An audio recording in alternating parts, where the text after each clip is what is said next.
Every day we escape, losing all of our faith. We can't live this way. Feel me slowly fade away. Feel me slowly fade away. As far as the wind will take me. Every day I feel time slipping, passing, skipping by. All the words I could say just can't really seem to stay. Feel me slowly fade away.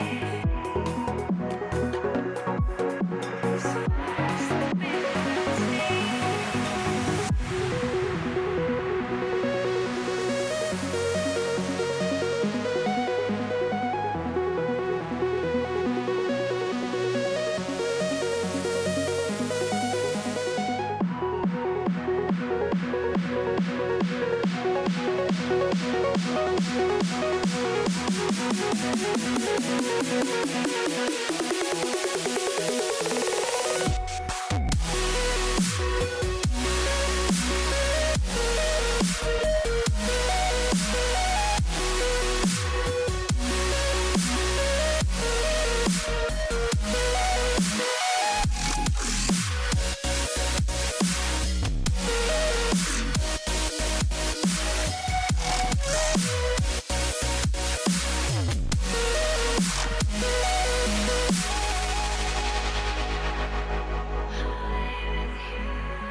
forgot to move that, didn't I?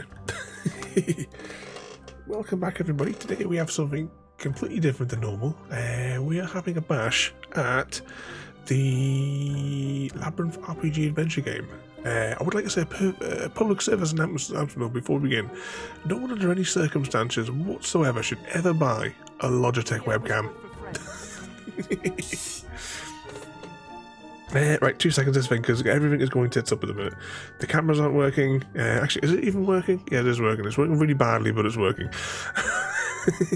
Yeah, it's definitely all Gary's fault, 100%. Right, let's press some other buttons here. Actually, Sharing is caring. Happy_cat_lady. Can I have a spoonful of your delightful ice cream? Let's do this before we begin. Oh, and there's a kitten right in the middle of the display as well. But welcome in there, Happy, Gary, Frodo, and Triggy. I can't see Discord at the minute. I have no idea if anyone else is in the call here with me, because everything else is crashing around me.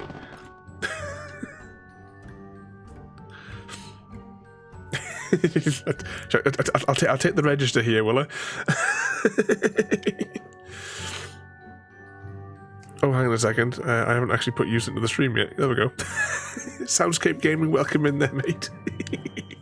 Happy birthday to you. Happy birthday to you. Happy birthday, dear Butterscotch. Happy birthday to you. How many times do we get to slap him now for his birthday? Because it's his 65th, isn't it? And now all you is just doing mass exodus. for Grandpa there.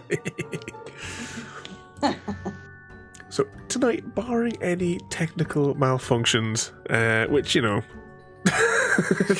we're already 20 minutes late because of this. So we've got the camera here as well, just so you know we can roll the dice into it. The green screen isn't working, but you know, what else can we do?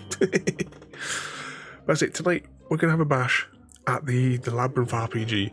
Every time I tab between my Word document and my spreadsheet, though, I lose access momentarily to the book.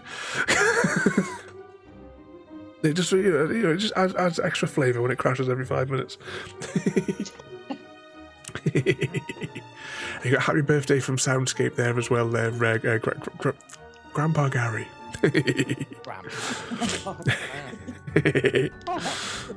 I'm only 22. I don't know. Yeah, and the rest. Add that extra like 600 months plus on to the end of it. Old man Gary. I'm not talking shit anymore. Wait, do you like my attitude? Yeah. Anyway, my name's not Gary today. Today, my name is One Eye Wiggly. Yours is the only one that hasn't printed off very well. I know, it didn't print out too good. It's really faded the print because it had like take out the desk and stuff that you had photographed on. But I felt like reprinting it out and changing the colour a bit, but didn't have time. I've got these on the side here so we can just take sort of general notes as we go. We went through a little bit of the sort of like the basics, sort of like when we were chatting yesterday during Stardew Valley. This is my first time playing this game, 2 being the dungeon master, and I think Happy, you said this is your first time trying one of these games as well. I don't know about Grandpa. Oh, this is my first time. I'm a virgin to this. Evening, Mr. Smith. So we'll go at our own pace. It doesn't matter if I've got no intention of us finishing this today, unless you want me to do an express version playthrough. But I think it would miss half of the chaos. We'll just see how it goes. It doesn't matter how far we get. We'll just see how we get on. But we have the horny beast is here, is he? Has the horny beast joined the call? I can't see Discord without crashing my access to the document. I can see the horny beast is in the chat, but he's not chatting with us. I'm here. There's Oh, the horny beast. The horny beast, yes. Until CGD joins the chat though as well, because that's when the mantle of horny beast has to be transferred to Mr. Incognito. You do what you want. It's provocative.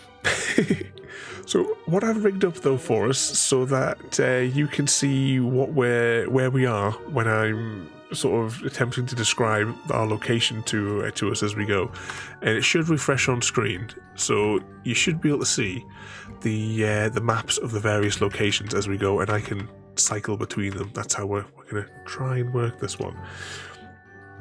Assuming, oh, here we go, the document crashed again. Oh, this is going to be a real pain in the ass, but it's going to crash every time I try to scroll to a new page.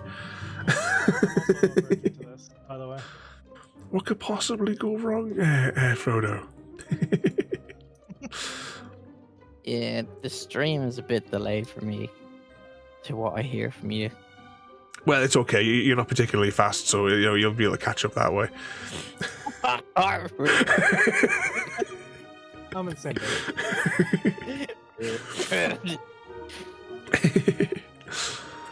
He's supposed to be nice to me today. Oh, I never got that memo. Did you get that memo, Happy? I never heard that. I sent it out to everyone this morning. Oh, I haven't checked my email. I've been busy all day.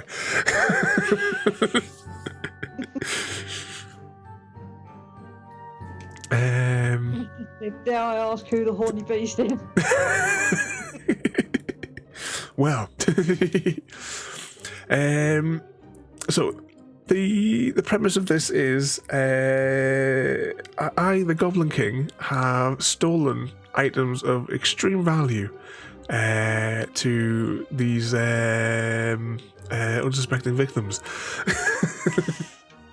I have stolen from Happy Cat her midnight shreddies, which are in her prized bowl.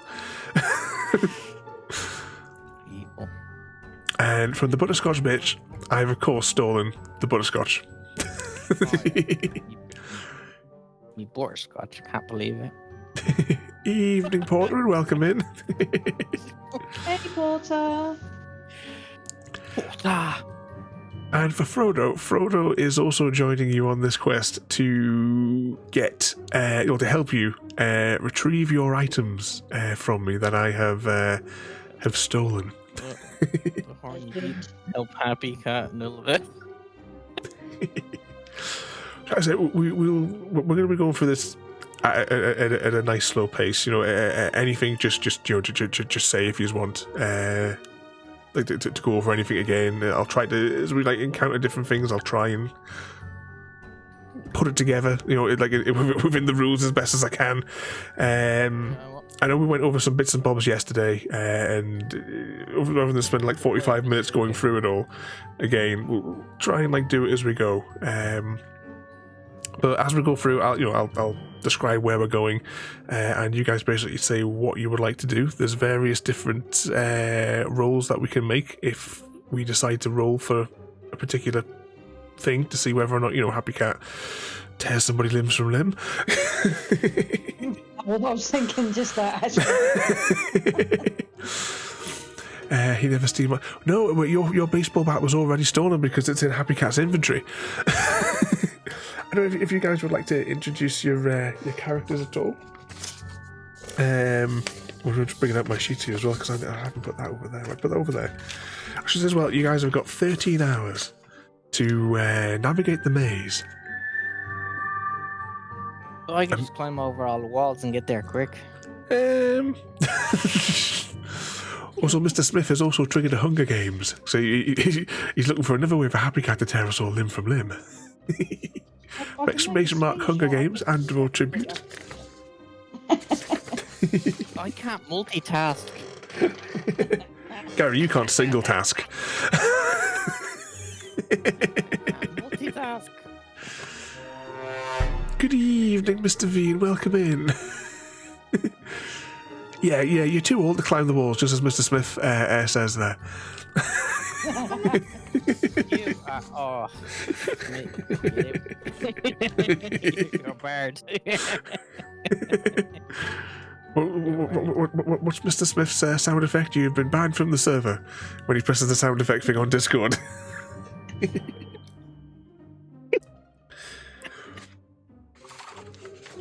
Okay, I'm going to start from we'll start from the top here. First of all, we have Grandpa himself.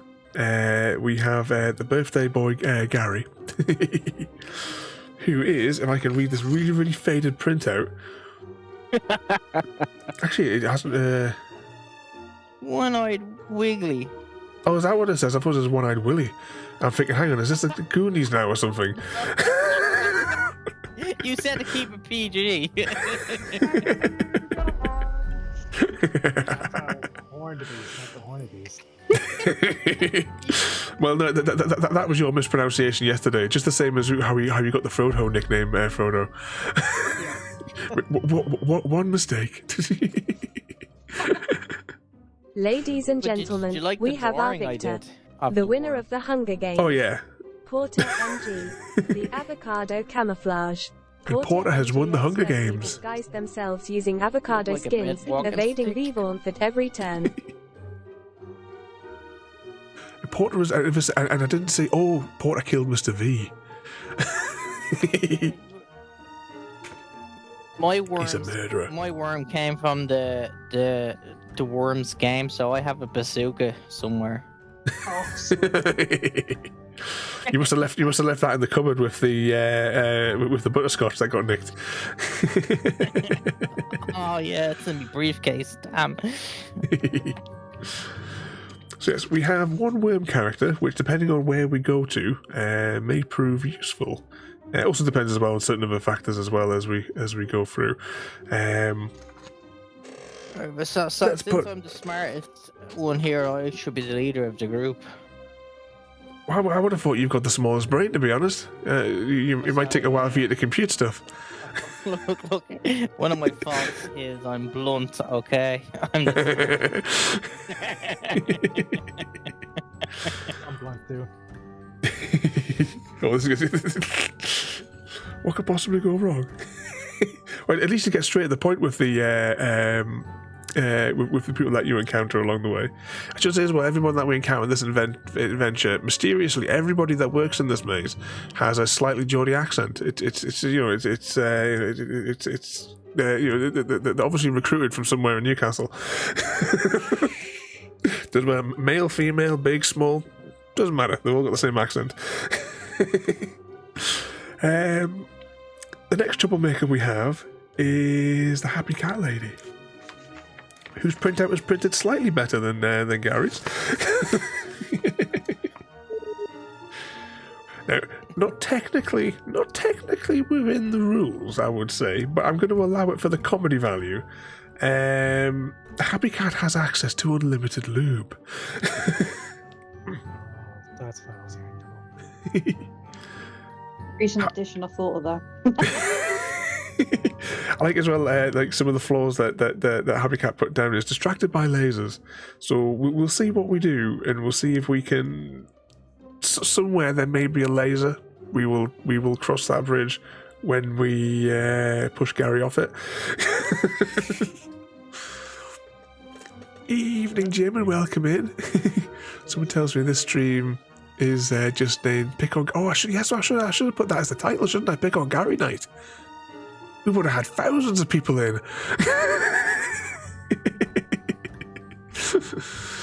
Do they also have a slight stutter when they get? Yes, it's strange that they'll also have that as well. There, Jim. Cheeky bugger.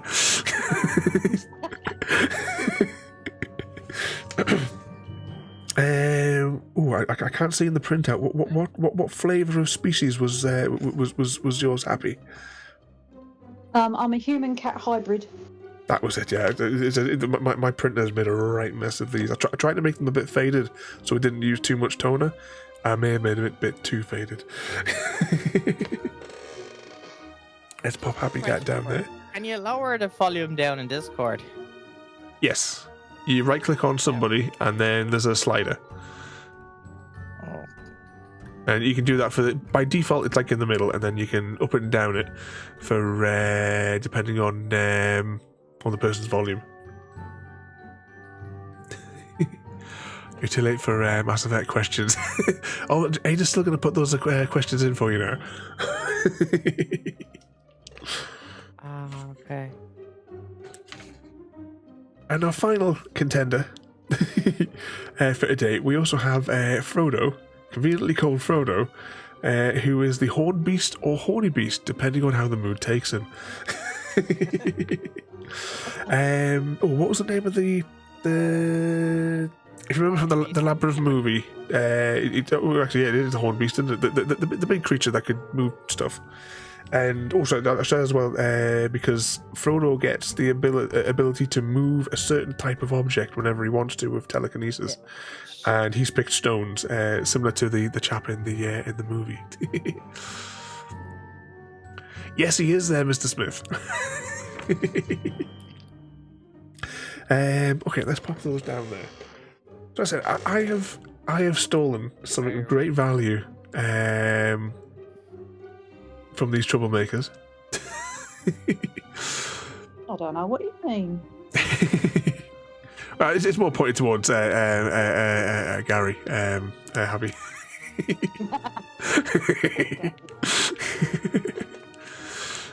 Don't put Horny Frodo with the human cat hybrid. No comment. I just hate to see how the worm would get involved in that. Okay. Sam, come here. So what could possibly go wrong?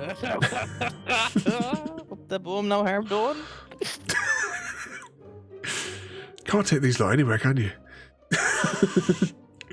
So I said, you guys have 13 hours to make your way to my castle, where it's the new castle, just at the back of the maze. You can see the picture there on the stream.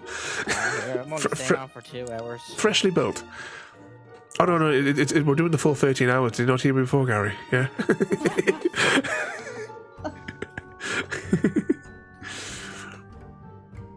When I get home, can I provide sound alerts? I didn't get that I've actually deactivated the sound effects just in case this evening. all across the top.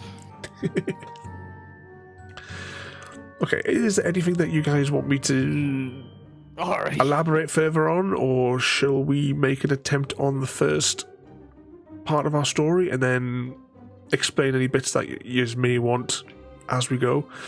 As I say, once I'll give like a little introduction to the scene, and then we, it's up to you guys to choose what you would like to do once we get there. Oh, I just realised that's... Yeah, we'll start off and wing it as we go along. Yeah, I said it's the first time I've done it as a dungeon master, so... We'll jump in. We'll jump in the deep end. There may be a few pauses, because I haven't... the way that this is all divided up into all these different scenes, because it all depends on a dice roll as to where we're going to go, and there's like over 100 different scenes. I've only read a handful of them. So I'll be pausing so I can read what we're actually supposed to do in each of the rooms, and then get back to you. But it's okay. Gary's going to sing for us during all those intermissions.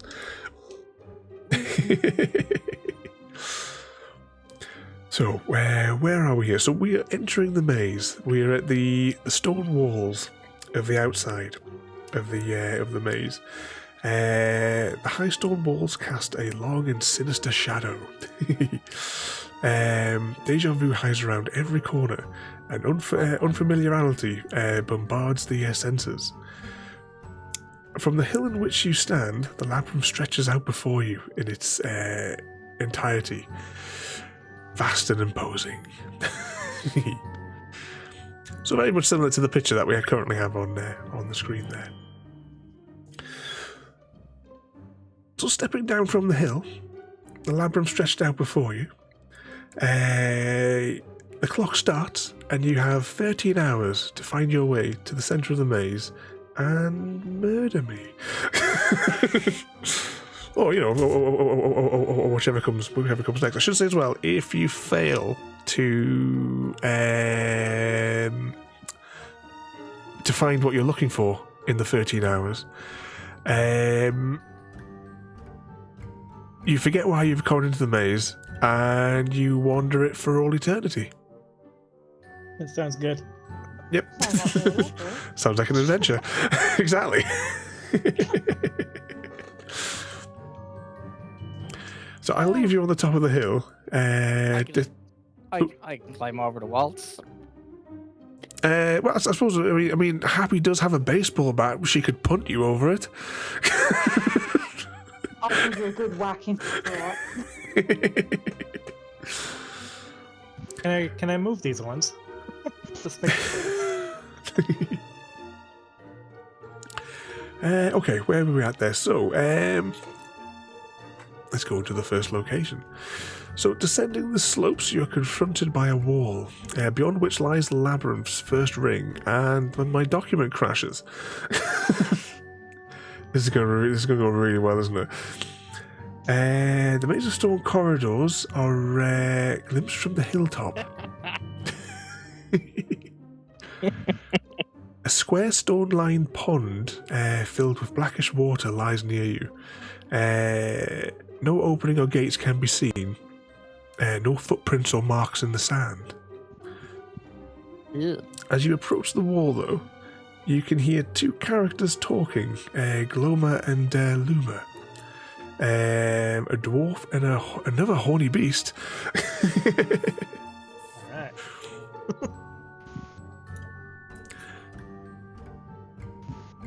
So, the scene you have ahead of you, as you can see in the image, you have a stone pond as you're walking past it, and the wall up ahead of you. Happy, bat away.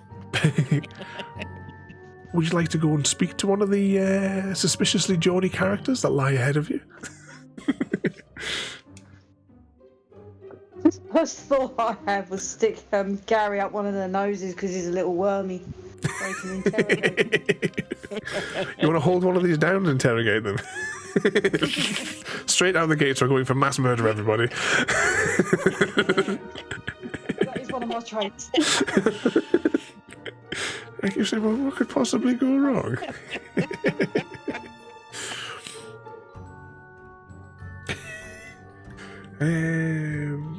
Where's the thing? I've lost my line. Right. So how do we start this? If I So- talk to them, I'll probably be rude to them. So You just straight up, what you doing?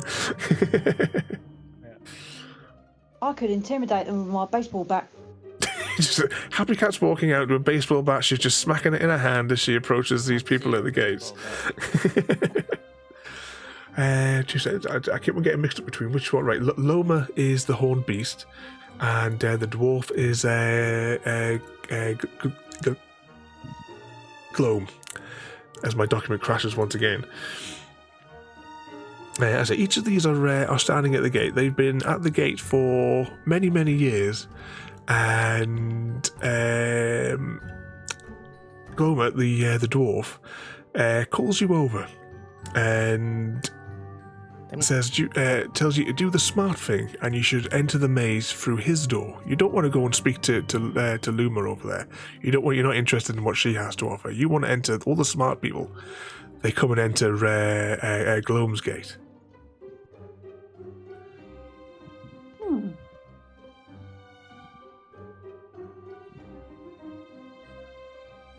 Then, of course, from the other side, you hear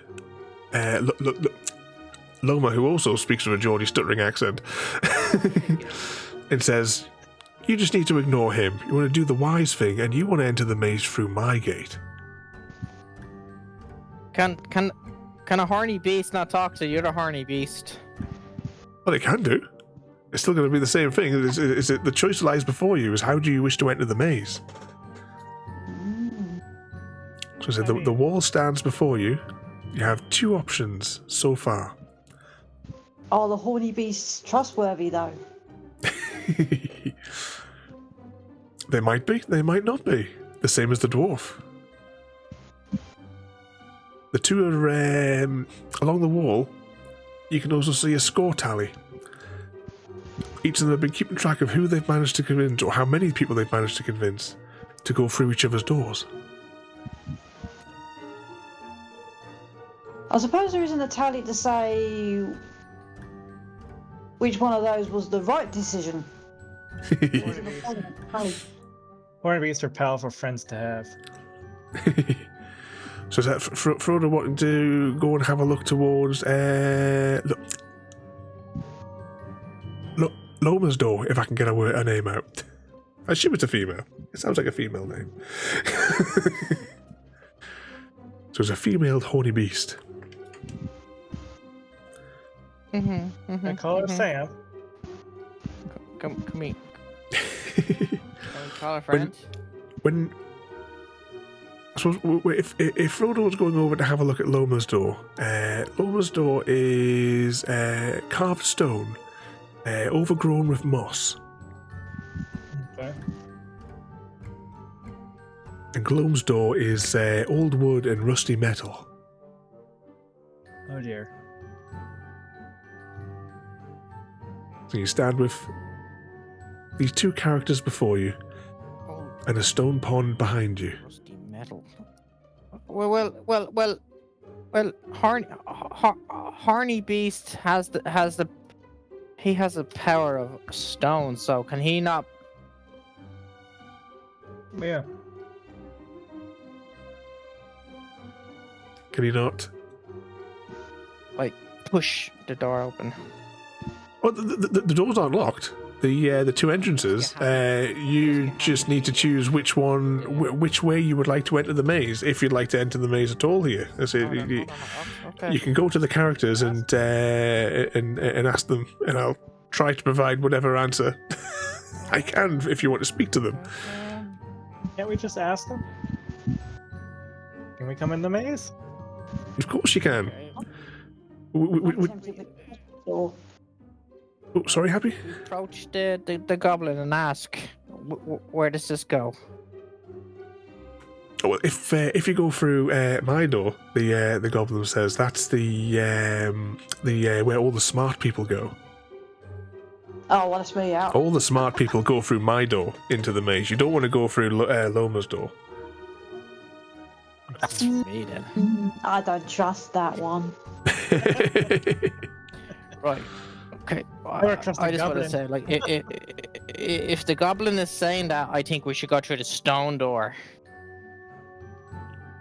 The stone door is Loma's door, the horny beast. Oh, so I was It's wrong. more such than porter, says Mr. Smith. Oh yeah, goblins are Or, evil. ask the. Okay. We'll go to the store. Ask the horny beast where this door leads. The horny beast says my door leads into the maze also, but mine is the wise thing to do, entering my door. You don't want to go through that nasty metal door. So if I'd go for the wise and the smart. if we go through the metal door, are we going to be faced with imminent death? That's a good question. Well, the labyrinth holds all sorts of. Technically, as far as I'm aware, there is nothing that will actually murder you in this. The only thing that's really going to do you in is if you run out of time. No, I just want to see if I need to polish my baseball bat. Happy Cat just resting a baseball bat on the goblin's head. Let's go through the stone door. You're choosing Loma's door. If I get the words out properly. The stone door, I agree. Yeah. Yeah. Remember that It one wasn't there? a smart choice. Loomis, sorry. Yeah. So you've made the wise choice All right. and stepped into the maze. Loma steps aside. Polish. The moss slightly Some parts. boys would tell us to do that. Was it Oh, Mr. Smith said he's got that special baseball bat. But the stone wall opens up as Loma steps to one side. The moss retreats, and you step through. On the other side of the wall, you can peer left and right, and then you can see the dwarf waving from the other side of his door, as it's just a door that goes through to the next section of the open wall. And the doors close behind you, and you are now in the maze. And now next to progress, though... Now, I'll say now for the just as like an explanation for what we're doing. There is. So now I'm actually on the horny beast's shoulder. Are you resting on one of the horns on top there, sticking out of his head, so that you get a full view as you go? I suppose, Happy Cat, how tall is your human cat hybrid? Yeah, because it would take me probably an hour to get through the gate. Yeah, Happy Cat and Frodo are both just sitting at the thing as you slowly get tangled up in the sand that's all around the place. I will say now, I don't know if it's technically spoiler territory, but the choice that you made as you go through as to whose door you go through affects certain challenges as you go through the game. So, yeah, so with you choosing Loma's door, you'll have advantage in situations that involve like plants and like creatures and stuff. If you had have chosen Gloam's door, puzzles that involve like devices, mechanical things and such, you would have had advantage on there. If you're going through there. Technically, I shouldn't really say that, but it just so you know what the choice consequence sort of thing. I wonder how many. Well, I think definitely these three are definitely going to get lost in the maze, Mr. V. So we have advantages with plants. Yeah, depending on what the scenario entails when we enter it. The book, as we enter each scene, tells me whether or not to give advantage or disadvantage to you based on the choice that you made walking through the first door of the maze. But it's not like every page; it's every now and again down the line. Oh, yeah. And one thing as well, which you're probably going to be kicking yourself for in a moment as the doors have closed behind you now, is you missed the stone pond that I referenced a few times. Oh, damn it. Sorry. Mr. Swiss putting the kettle on. I'll climb over the wall and go back to the... You're going to get punted back over. I can actually climb over walls. But the Goblin King has used his video game logic and placed invisible walls over the over the top of the existing walls to prevent such a thing. Pond? Yeah, I was on the other side of the wall, no? No, the picture that we've got on there, I said you walk down the hill, you walk past the stone pond. There was a few times there where I said that the pond was behind you as you were facing the wall. I've been looking at the wall at the pond was on the other side. Unfortunately, with my setup, I can't actually click where you are, unfortunately, to show you where you are. We'll just have to work out something. I'm not going to like dissect the scenes as we go. I just wanted to give you an outline of what could have happened just in the first scene, just as we're learning. If you had have said, "Can we have a look in that pond?" I would have rolled the dice, and you would have had the choice. Depending on the dice roll, you could have got one of 6 items to take with you on your adventure, such as 300 feet of twine, a trumpet, because that's always useful. Things like a periscope, a 6-foot wooden pole, a bag of marbles, which I think Gary'd lost. Although I'm not kind of confident here I had a full set, to be fair. Or a white surrender flag. Yeah, you can get them back on the way out. So I haven't technically lost them. I just know where they are. I'm just putting down in my notes. Don't trust Frodo anymore. I don't trust the goblin either. And as I said, I won't like dissect these scenes like this as we go through. This was just like just as a one-off. Plus, as well for you guys that are listening to this catastrophe that's about to unfold. just so you know that the what sort of choices that they potentially have. So I've written in my notes as well that you've gone through Loma's door. You can all jot that down in yours as well, just if you want for reference. I'm going to roll the dice, assuming the camera's working. And you got a 3. Okay. Oh. picks up the printed book. 1, 2, 3.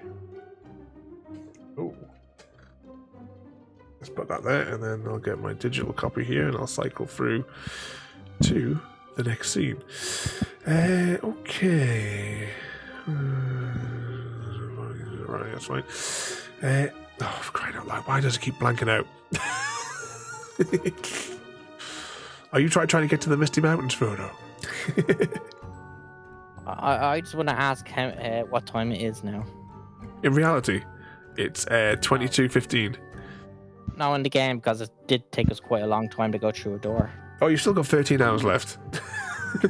Alright. The clock is very finicky. It only ever ticks in 1 hour increments. Anything in between that, anything can happen. Oh, no. That's okay. I need to cycle through to where you find yourselves. So after you start your adventure into the maze, you find a small entranceway that looks like it's leading down. And thinking you can maybe just get under the maze through, thinking this is Westworld and it has all the underground tunnels through it. Frodo tells you to go down there without saving. Oh, Frodo thing to do. Oh, come on, stop blacking out document. I'm very small, so I can actually have a look down and see where it leads to. So Technically speaking, I'm a worm, so... A flight of stairs Fine. takes you beneath the labyrinth into the dark catacombs. You walk past the labs where they're making the cowboy robots and are very confused, but you press on. Up ahead, you hear the sound of dripping water dripping into a pool. The next turn reveals a huge cistern and a vaulted roof supported by stone arches rising from the surface. Apart from the steady dripping, everything is silent. A small rowboat is floating around the centre of the cistern, holding a figure. Oh yeah, let me find out who was actually in there. Well, that was actually a 1. Actually, where's the other dice on the screen? Oh, the other dice is there. I'll just pull that down. So you can see there in the image there, you come into a big square chamber. There's a little boat there. It's all full of water, and on board this little boat in the middle, you see a knight of yore, named Dame Margaret, with her favourite faithful steed Dandelion. She is enthusiastically stabbing at the water with a long lance, attempting to slay a non-existent serpent, because everyone in this maze is mad.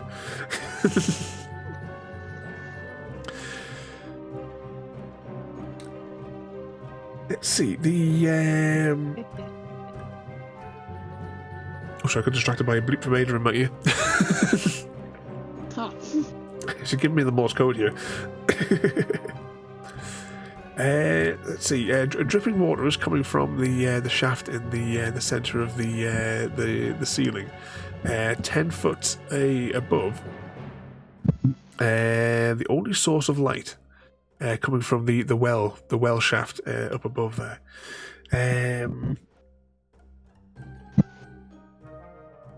Oh, and also reading the bit here.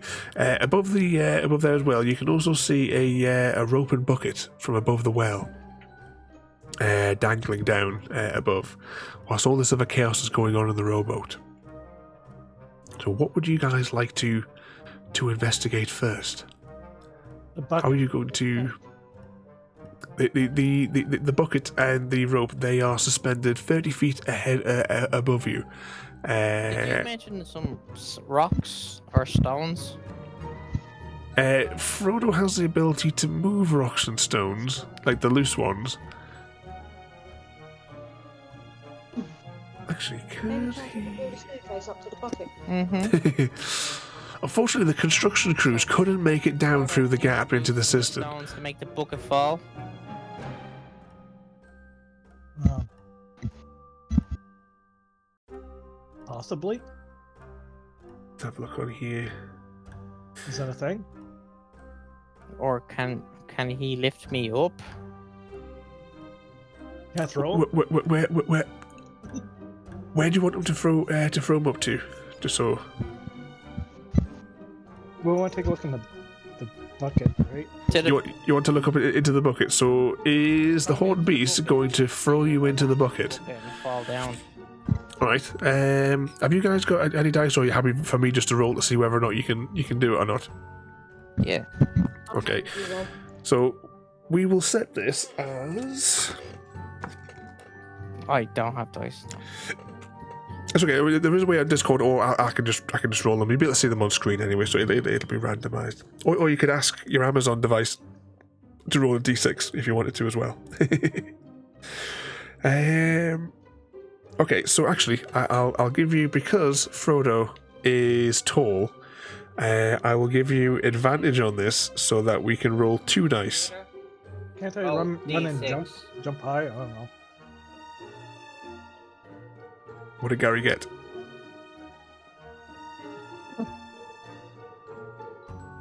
Yeah, just tell me to shut up. What was your results from your dice? I couldn't hear it in the background.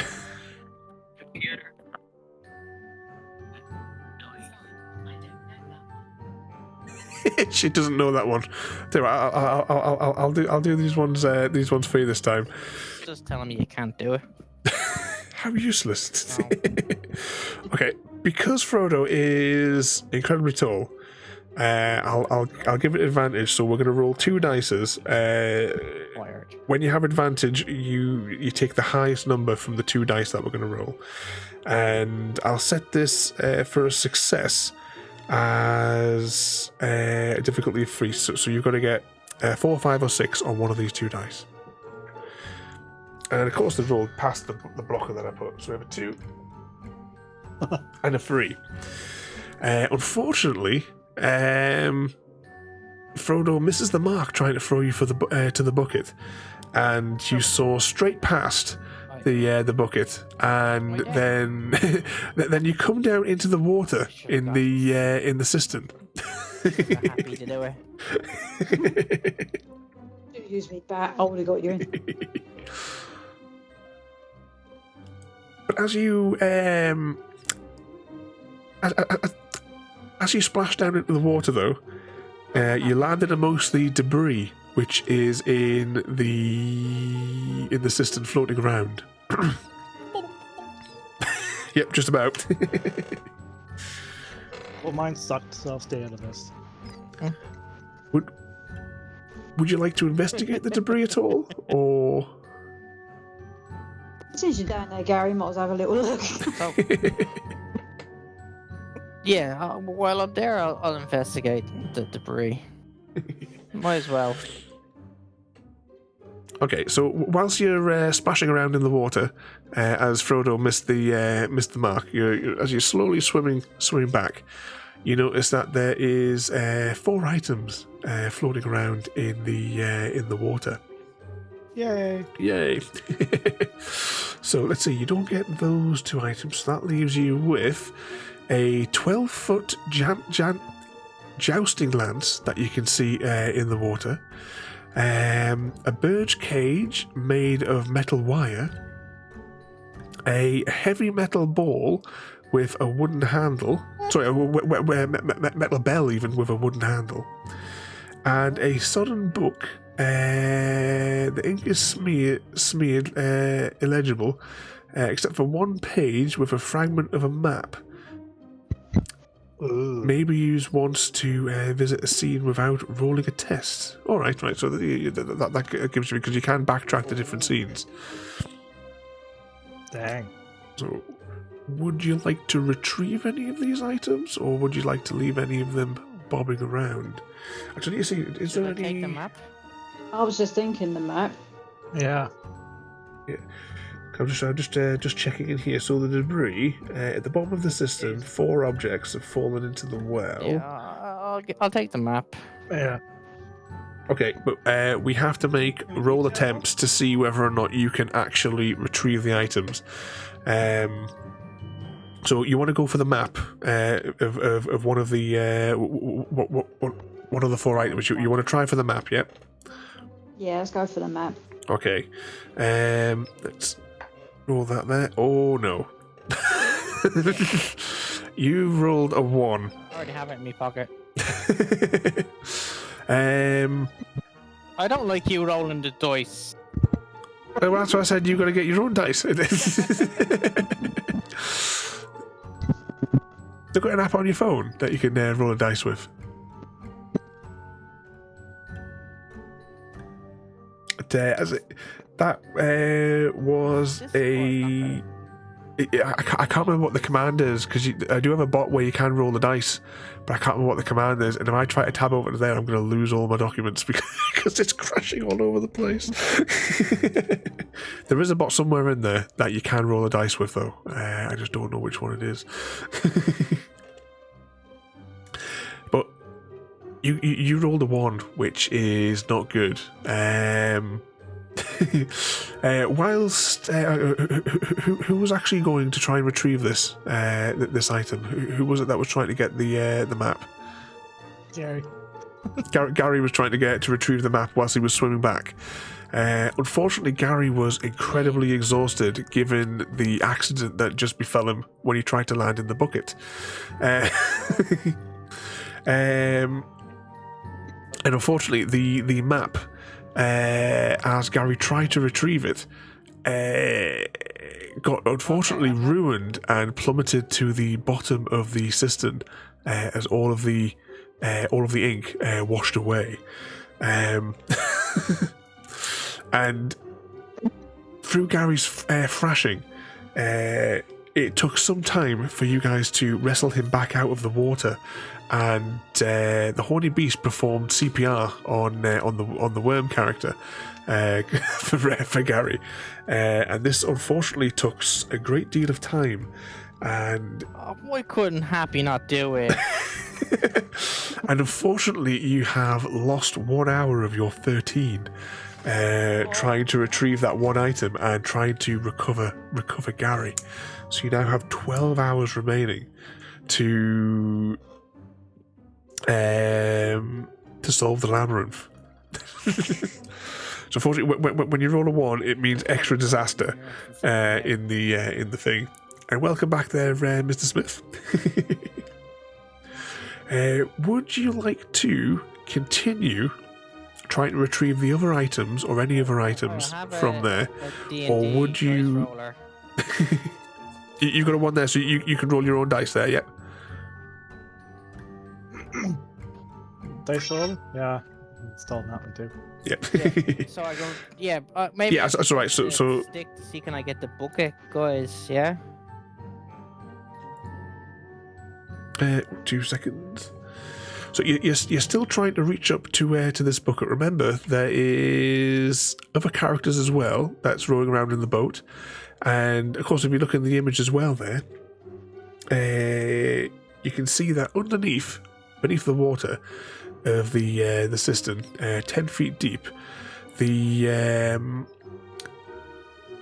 is a big seal over the center of the cistern. And you also have a knight of yore stabbing frantically at the water, trying to defeat an invisible serpent. Yeah, doing that. Why are you trying to stab the invisible serpent? Oh, your signal's breaking up there, Happy? What is it? Oh, dear. I want to know why they're trying to attack an invisible serpent. Would you like to try and get the attention of this demented knight on the boat? Yeah, that sounds like a bad idea. What's that there, Mr. V? That knight's call. The knight's nicknamed Crack. Who are you, nutter? Yeah, we'll rename the character that's on the boat, Mr. Smith, and he's thrashing around in the water. So you call over to him.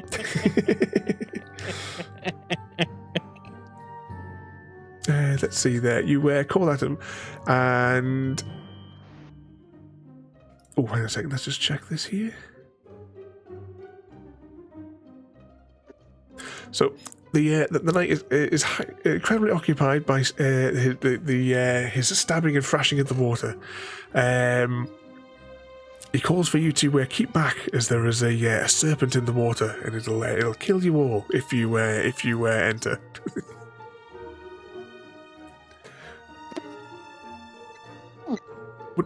So don't enter. Yeah, well, Gary's already been in the drink. I say in the water in this cistern, as it's a high ceiling above you. The water bucket from the well that you can see above is 30 feet ahead of you. Beneath you, under the water, you can also make out a seal over the center. You can see it on the little map there on the thing there. So you can see the little rowboat, the bits of debris which is all floating around, and the big heavy seal in the center underwater in the cistern. Can the seal knock the bucket out? the seal is a incredibly heavy rock, which can we pull is the seal out, or can horny beasts? Well, yeah. Can I get the rock? if Frodo would like to attempt to get the rock. Call it up. I mean, I can lift heavy objects, and that's a big, heavy object. And that's a stone or a rock, and I can control those. So, would you like to, Frodo, try and lift the seal from under the water in the cistern? Oh, that would drain the water, though, wouldn't it? It could do. What do you guys think? Yeah, try. Oh, yeah, it could do. Yeah. We'll either be flushed down the. Well, no, we're not in the water. We're on the side bank, so we'd be safe. Yeah, there's nobody in the water at the moment. You got Gary out, and you spent an hour reviving him, or maybe he was just enjoying it with Frodo. You don't know. Get that lid.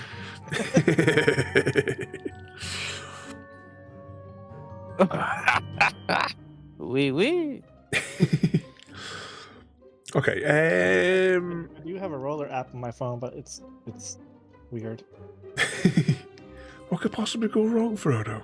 I rolled the 1. Let's see. So, Frodo uses his telekinetic powers to lift up the seal. Oh my god, this is huge. Yeah, you don't want to roll ones are instant disaster. The difficulty levels are, of course, one is like extreme disaster. Going up through, I have to make extra tortures for you when you do with a 1, which is why I had to make you lose an hour of time smooching with Gary.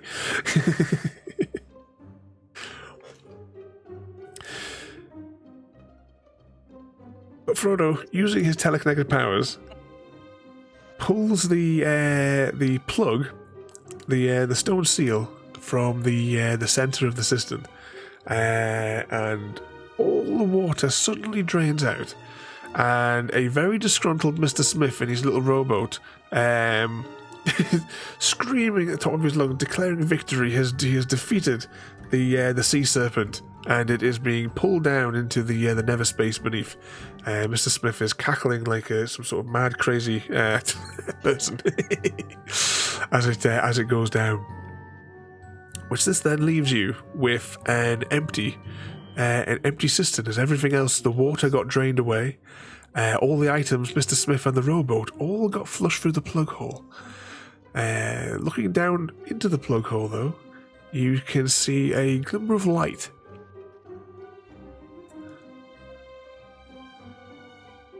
So, what would you guys like to do next? Do you want to climb down and investigate through there, or try somehow Investigate that, will you?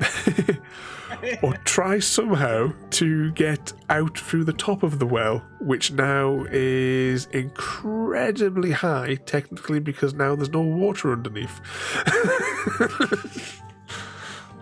What? Shiny.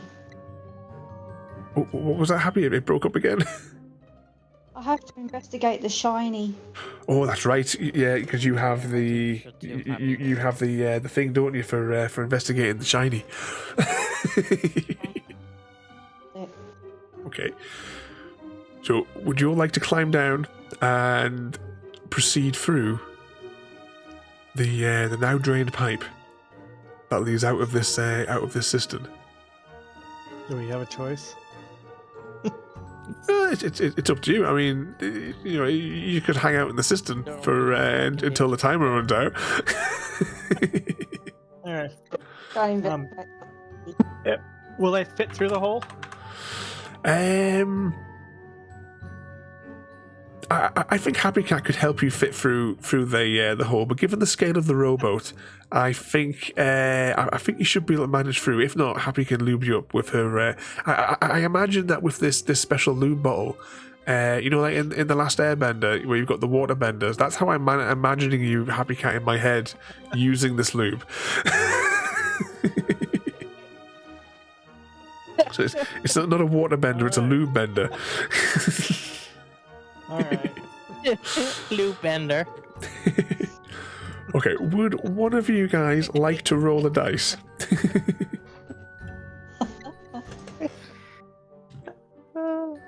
I am not rolling it. Anyone like to roll a dice there? Oh, could you roll for me? Yeah, I can. Oh, You got a 3. Okay, 2 seconds. Yeah, I'll roll here. Oh, what you got, Gary? Oh, you got I got a tree too. Oh, there we go. 1, 2, I got a tree too. 3.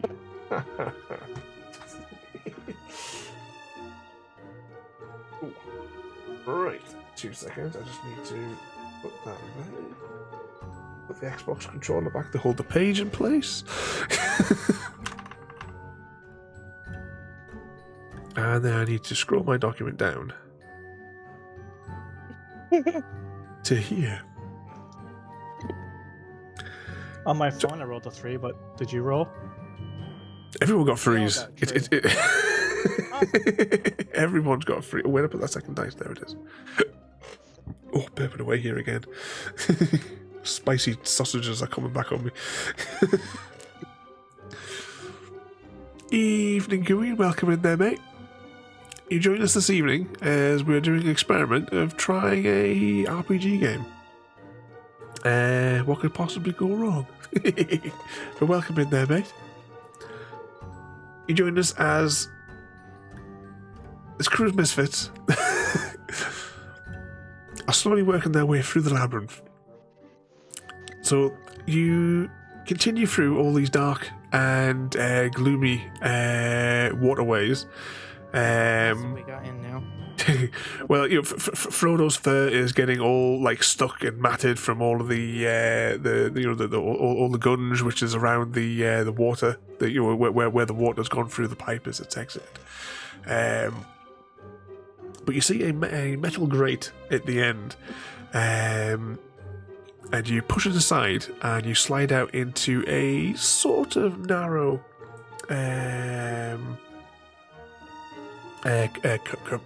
corridor. Hang on 2 seconds. This is not the one of the things that I read before. Passage. Oh, don't crash now. Why does it crash every time I click on the document?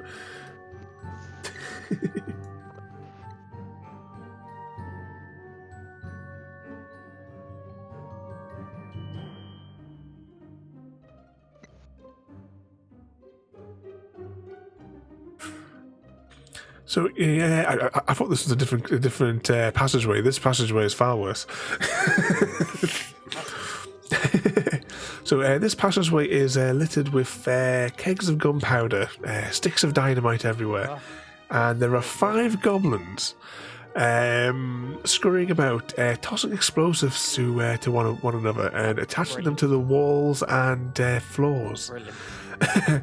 And as an added bonus, they're all carrying torches. Let me just see, because I didn't read this scenario.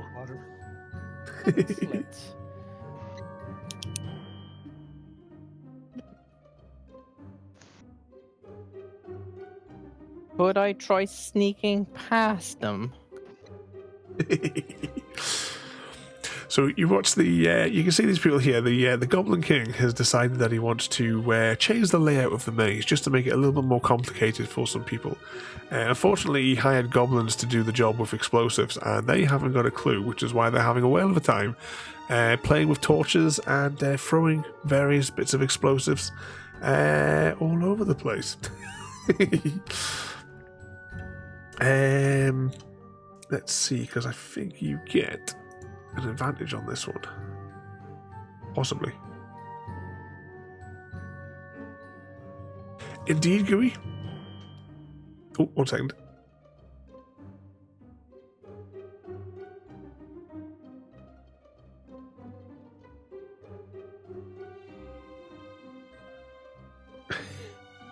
Boop, boop, boop, boop, boop, boop.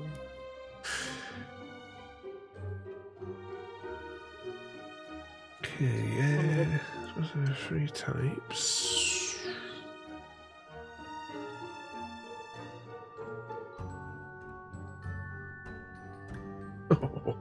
Oh, that'll be a disaster for you.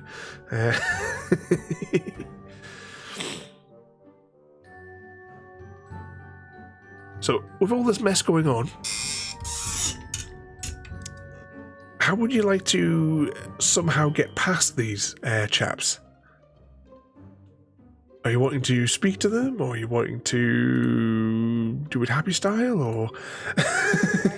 Try sneaking past, because if It's going to be incredibly difficult because apart from yourself, the rest of the crew need to get there as well. Very selfish. So these guys are, they're having a whale of a time. They're tossing their explosives. They're waving the. if I sneak past them and then give them like Blows them up. scare them, a scare. A worm. You want to try to see if you can scare them off to chase them away. Is that how you want to try and defuse the situation with the explosives? Yeah.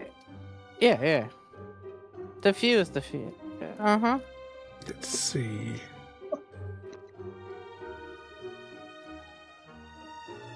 Oh, why does it keep blanking out? I'm trying to read. Oh, it's very echoey. Is it all gone screwy for you, Gary? Is it feeding back from the stream? Let's just recheck that for a moment before we proceed. Yeah.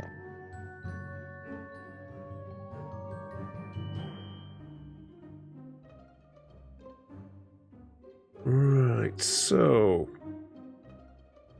And you have advantage, don't you? Because you've got the sneaky power, haven't you? One of my traits is sneaking and hiding. Right, so... Yeah. And you want to sneak to the other side of them? Okay. It is indeed Penguin, and welcome in. Oh, and also as well, Gooey as well. I was in the middle of checking something before, but yes, we are playing a tabletop RPG. This is the Labyrinth one. We have special guest stars is Grandpa Gary, who is a little tiny wormy creature, and is also 65 years old today. We have Happy Cat, who is forever 21 years old, and is a human-cat hybrid. And we have the Horned Beast, Frodo. Straight out of the Shire. I have an idea before we go through. Uh-huh. Am I able to carry the worm and run and jump all over them? We're in a narrow passage, though. Yeah, I mean, you could if you want to try and pick up Happy and Gary. It's something that you could try. We could try and roll for it if you wanted to do that way. It's up to you guys to choose which way you would like to try and handle the situation. Either that, or we can all go our own separate ways and try to do that. Just cause complete chaos and everyone going in all different directions to see who survives. Ideas? Yeah. Any ideas are happy? We could tell the goblins to stop. Or we could just send Happy in with the baseball bat and just sit back and watch. Yeah, that is also an option as well, if you'd like to. Move over that bat and away you go. I'll bash them. It's Happy going in all guns blazing to see if she can chase off the goblins that are having loads of fun. Bash them.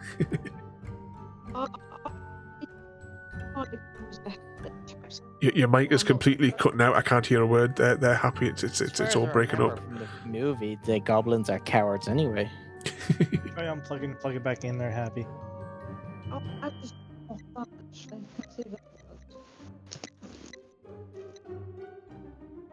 Is Mr. Smith pulling the cables out again? As Mr. Smith says, basic maths. Happy cat plus baseball bat equals carnage.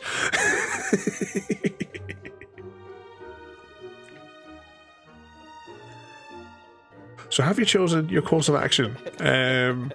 Of the options, of all the options that you can think of to get through.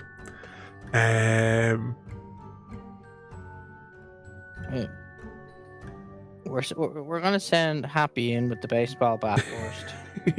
So we're gonna go for carnage. Is that everyone in agreement? What's that? I bash them. Is that agreement? Oh shit. All right. So this is going to be a very difficult. By sneaking past them and make them chase after me. And then Happy. It's not be much of a chase.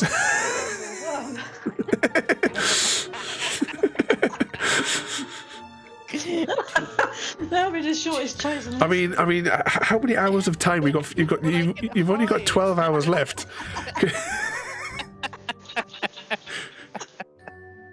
I mean, you could. I'm thinking as well that. You've got like Frodo and Happy are going to be sitting at the end of this thing here, whilst they wait about 3 hours for you to sneak slowly past all these.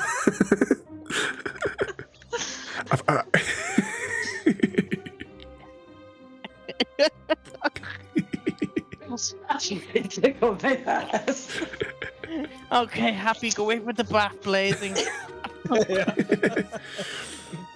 Are you sure this is your course of action? I mean, what could I do? Could I do anything or just? What There's no stop. What would you like to do, Frodo? How would you? Because all these goblins are all jumping around. They're having a whale of a time, playing with torches and tossing explosions everywhere. They haven't noticed you guys yet. Right. Yeah, they're doing their own thing. So I'm very big, so they'll notice me right away. If you decide to, they're going to spot you straight away. How are you going to approach them, though? If you'd like to approach them, Frodo, are we going in Happy style, or are you going in to? Maybe we can go up and ask them which way is it to the toilet. Which way is it to the bathrooms in the? Which way to the loo?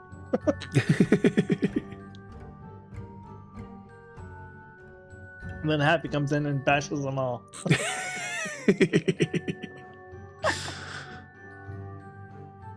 That does great, sound chill. like a plan. Yeah. I love it when a plan comes together. So yeah. So maybe I go in and distract them, and then Happy comes in and baits one up, and then Horny beats the shit out of the other one. Sounds good. So it sounds like you're going to hide in the corner, Gary, whilst they do all the punching and smashing. That's what I'm getting here. He's down on my shoulder. He's seen first action. Right. Is this the option that you're choosing for going through here? You want to do it all guns blazing style? And the collector's throwing the cheese in as well, but welcome in the collector. You could try flicking cheese at them.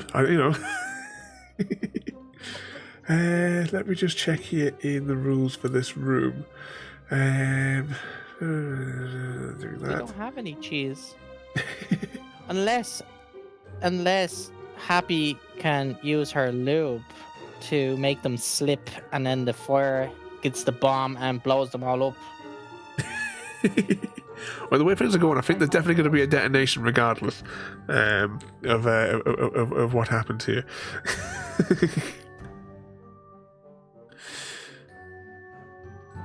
Everything's gonna go boom and Let's just check here. 1 Use them second. and tell them that like the Goblin King sent us here, and the Goblin King wants them.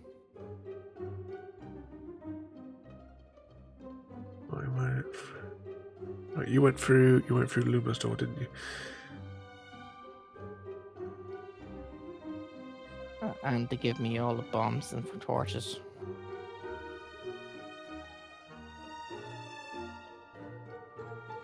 Okay, so, right. I know what level you have to roll at, and my document goes blank again.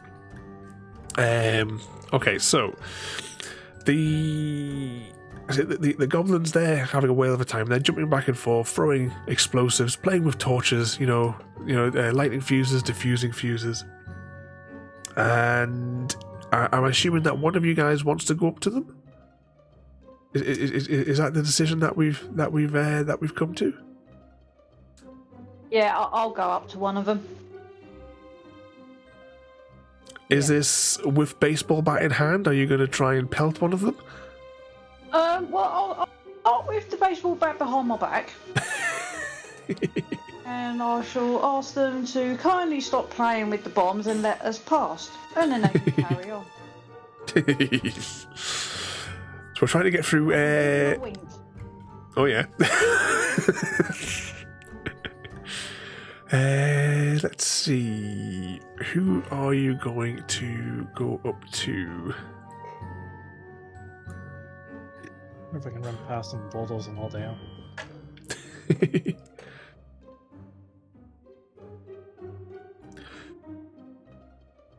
I could have went in Rocky style.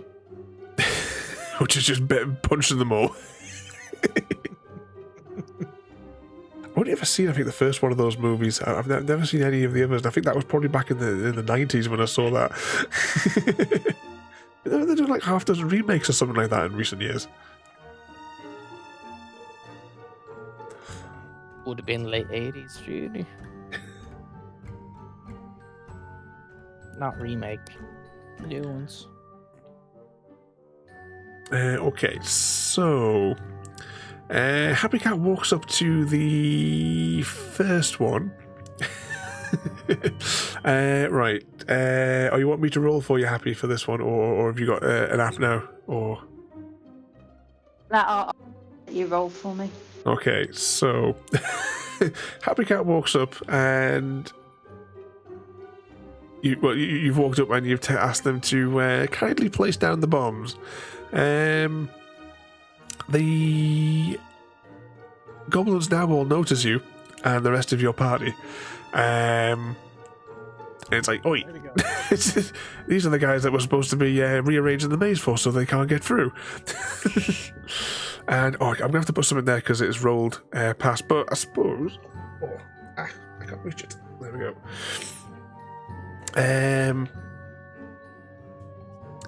Even though it rolled past, Happy got a 5, which is a success for this one. So, Yay. strangely enough, the goblins are like, okay, fair enough. You may pass. that was strangely easier than what I'd originally anticipated. If you had rolled low, I'll say that, Happy, you would have been blinded for 5 minutes and knocked back. So that was a bit anticlimactic and rather quick, really, once the decision was made. So Happy Cat and the crew just walk through. Okay, that was So let's see. Just verify this. If the fire gets past the goblin demolition team and reaches the exit, update their progress. Okay, so this is a new part here. If the explosives go off while you're near, then you're all temporarily blinded and knocked back, covered in green powder, and then you would go to the very next one. But because you've managed to walk through unscathed, strangely and disappointingly, without the chaos. I know Collector says he wanted the explosions, and Penguin's upset because there's no violence. I don't worry, I'm sure there'll be more opportunity for violence. Okay, would one of you guys like to roll 1d6 for me, please?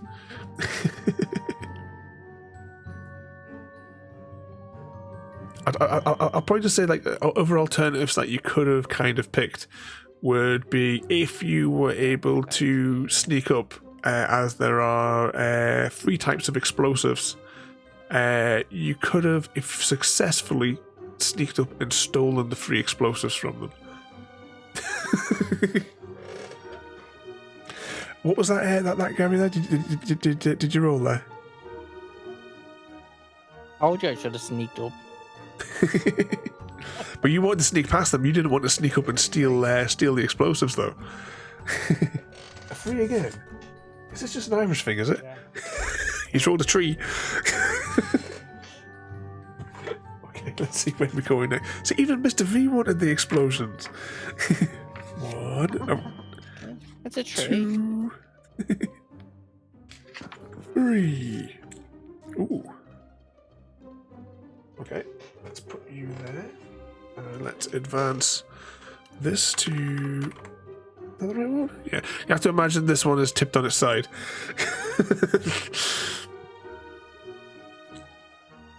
Okay. So, leaving the carnage behind you, and my document goes blank again. Okay. Yeah, it's just because it should be the other way, but this is just the way that the things have been provided for me to be able to show you. Had to go back out and go back in. So, it's a tower. Okay. Yeah, it's a tower with dice on top. Thanks. Okay, so you approach a lookout tower, leaving the crazies with their explosives in the dust behind you. They go back to what they were doing, dancing and throwing explosives. You hear some explosions in the background, and the passageway turns to a big pile of rubble. And still, you can see like other explosives in the background being tossed around. They're having a whale of time still. That's them for the rest of the week. And you approach in an open area a 30-foot tall tower of sandstone in a small courtyard and garden area. The base is overgrown. On its very top sits a throne of white marble. You can sort of see at the top there if you imagine it. Everything in this reality is all slightly tipped over. It's the maze. An old badger snores in an armchair at the base of the tower beside the stone tower. It's a maze. So you have there is a throne on the top there.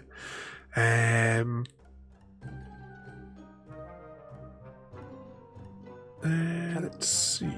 We Okay. wake the badger up Okay, let's see. and ask him which way we should go.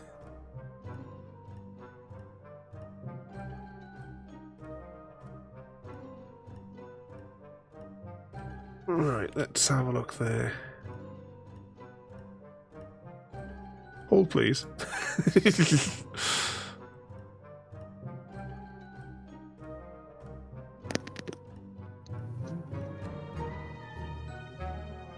You done yet?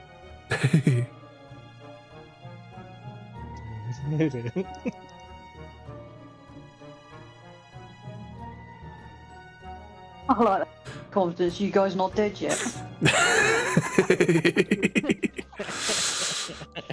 Close. We're working on it. We're working on it. I don't know how he's managed to get through without causing a massive explosion in the last scene. There were so many opportunities that you could have had for it. But you approach the old badger, and Because we said happy. Staying happy now. let's see.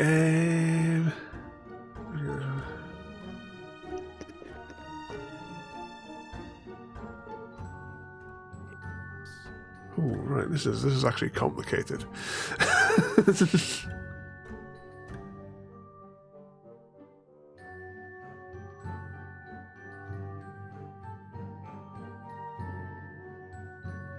This one's for you, Frodo.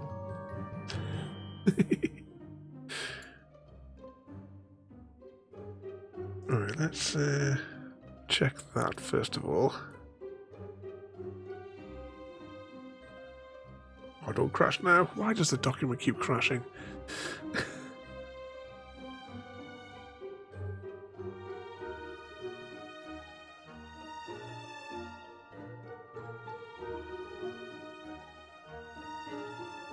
Long since it has its seatbelt on.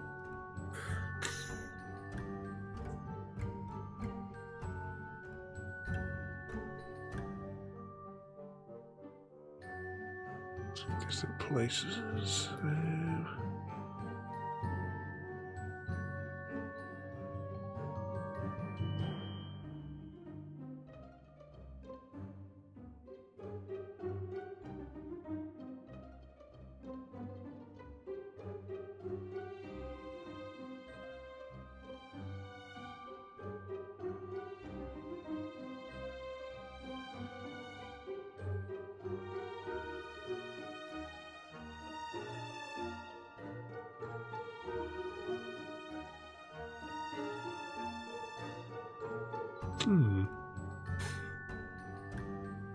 This one is confusing.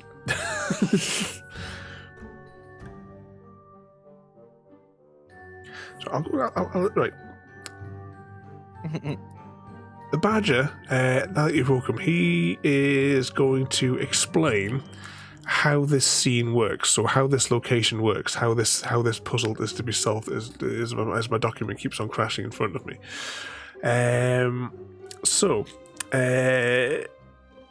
The old badger is going to explain to you how this one works. On the table next to the badger is a model of the tower, rotating any of its three sections by 90 degrees. Also rotate any section above it, as well as the corresponding 10 feet sections of the real tower behind you. So if you were to say rotate, 'cause you can see just in the image there's three distinct blocks that are in it. So if you were to rotate the bottom one, the entire tower rotates. If you rotate the middle one, the bottom one stays static, and the top two rotate, and so on. Two aggregate rotations of the model works. One rotation if the party... Oh, hang on, let's just check that. Section of...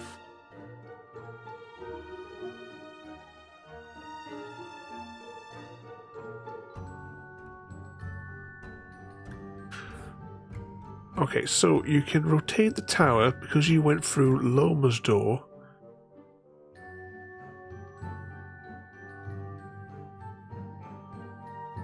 You can rotate the tower. Oh, I can't be right. You just rotate it once. Yeah, so two 90-degree rotations can be made before the model stops working. One rotation if the party went through Loma's door. The tower is imposing, built 30 feet high, with cobbled together with stone, wood, and other assorted machinery.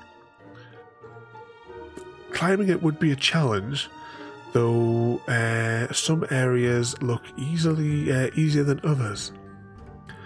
The throne atop the tower is a marble throne, aligned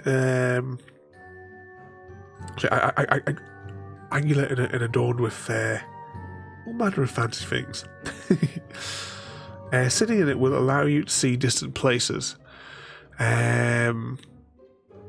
So let's see. So the badger explains that rolling 3 dice. Well, technically we've only got 2. I could get a third one, but we can do it with 2. We'll just write it down. Roll 3 dice and stack them up on top of each other in random order.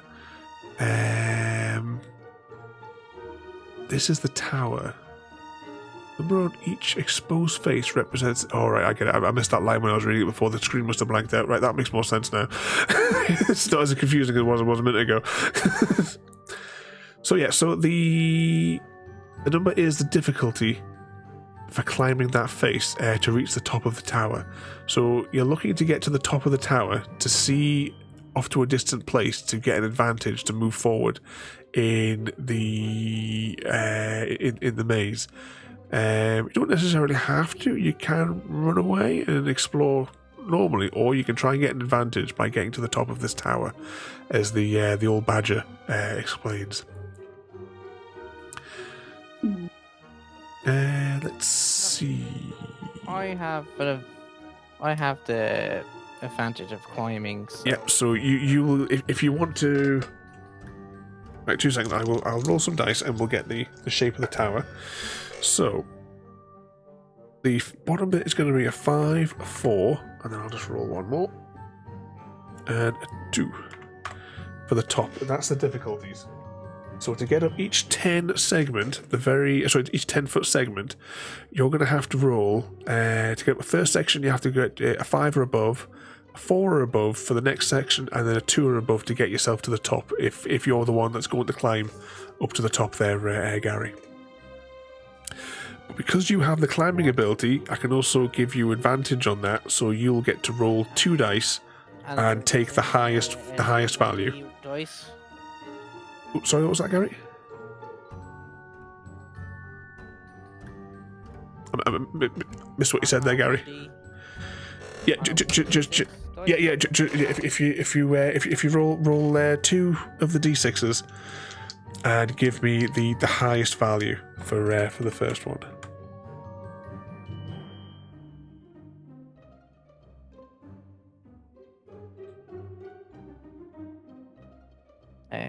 Four is the first one.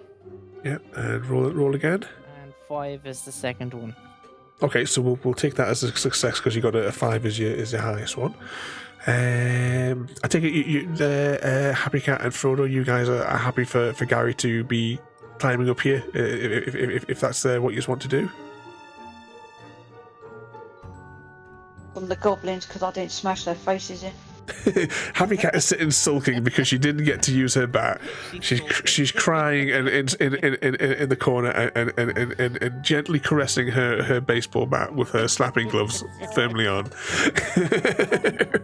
I'm putting extra polish on it for the next encounter. She's looming it up so it's ready for the next time she gets to swing it at a goblin. Can't jump or do anything. Or stones, right? You could try and jump up to it, but it is quite the height. So I roll again for the second part.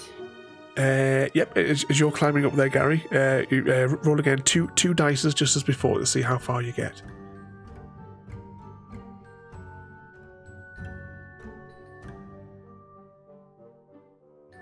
Okay.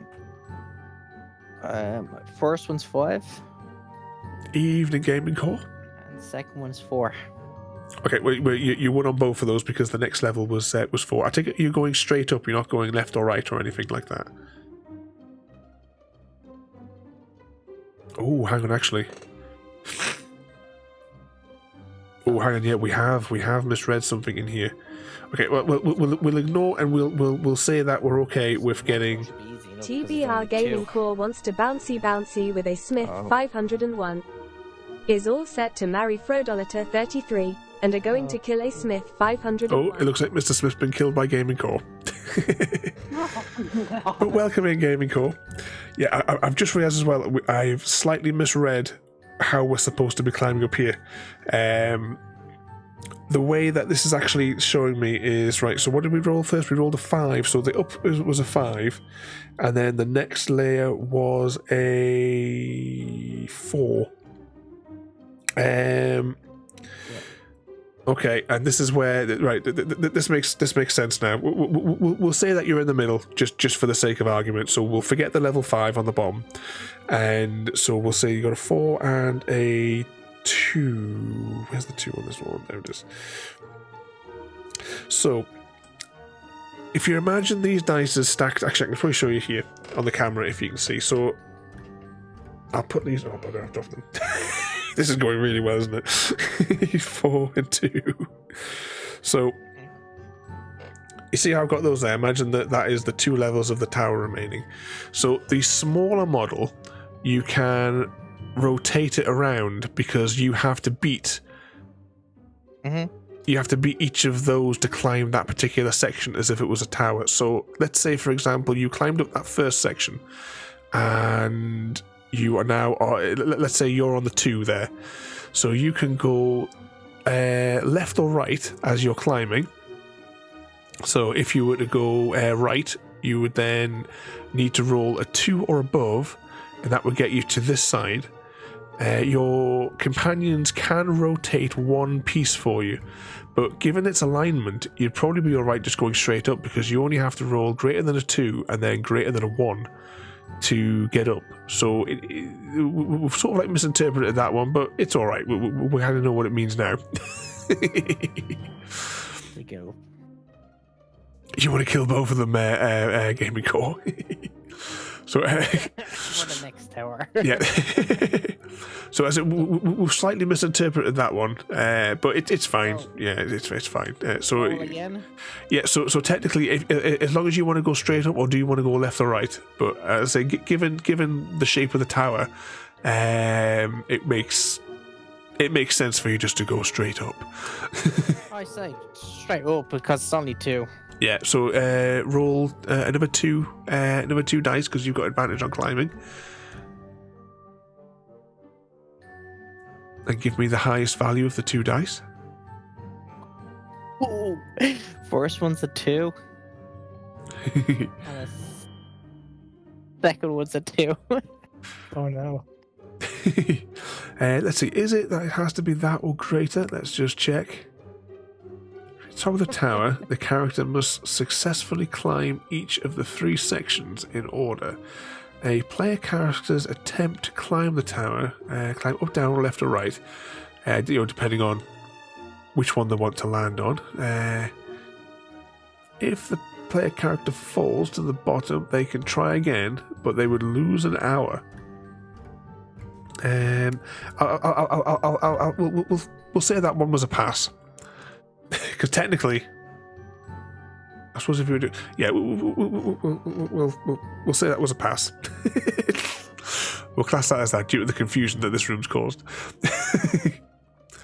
So you now find yourself on the top segment, which I suppose if I was to actually line them up with the tower that we see, look, you still have one more layer to climb up. So you need to roll another set of dices. I mean, as well, Happy Cat and Frodo on the bottom there could decide to have a laugh, and now that you're on the top, they could start spinning it around just to make you sick on the top. God.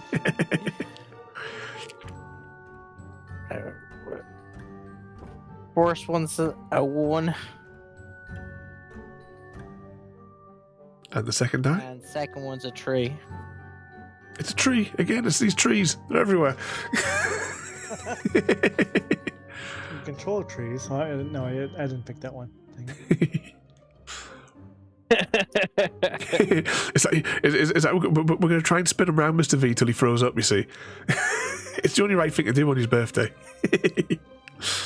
Okay, so technically, Gary got up to the top there very, very quickly, though it should have been slightly more complicated, but I misread what it was trying to tell me to enforce upon you.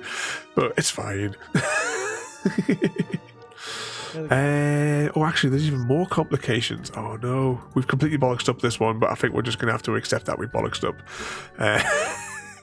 I technically... Oh, don't blank out document now. Technically, that one, right? So, all right. So yeah. So, depending on the number of the dice as well is also dependent on what each of the surfaces are.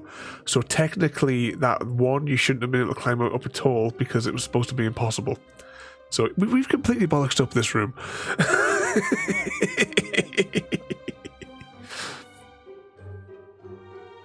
And if it had been a 6, you would have actually lost your grip and fallen down.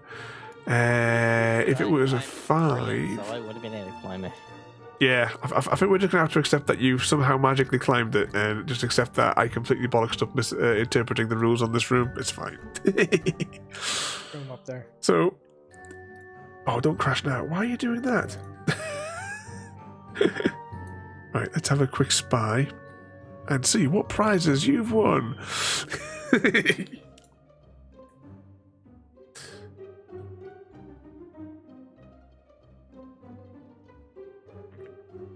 At door number 1.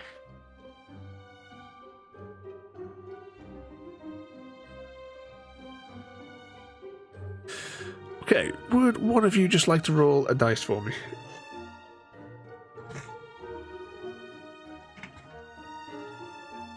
And we'll see how far can you see. Oh, 6. Gary, you roll. I rolled a 6. Got a 6, I rolled okay. 6, so.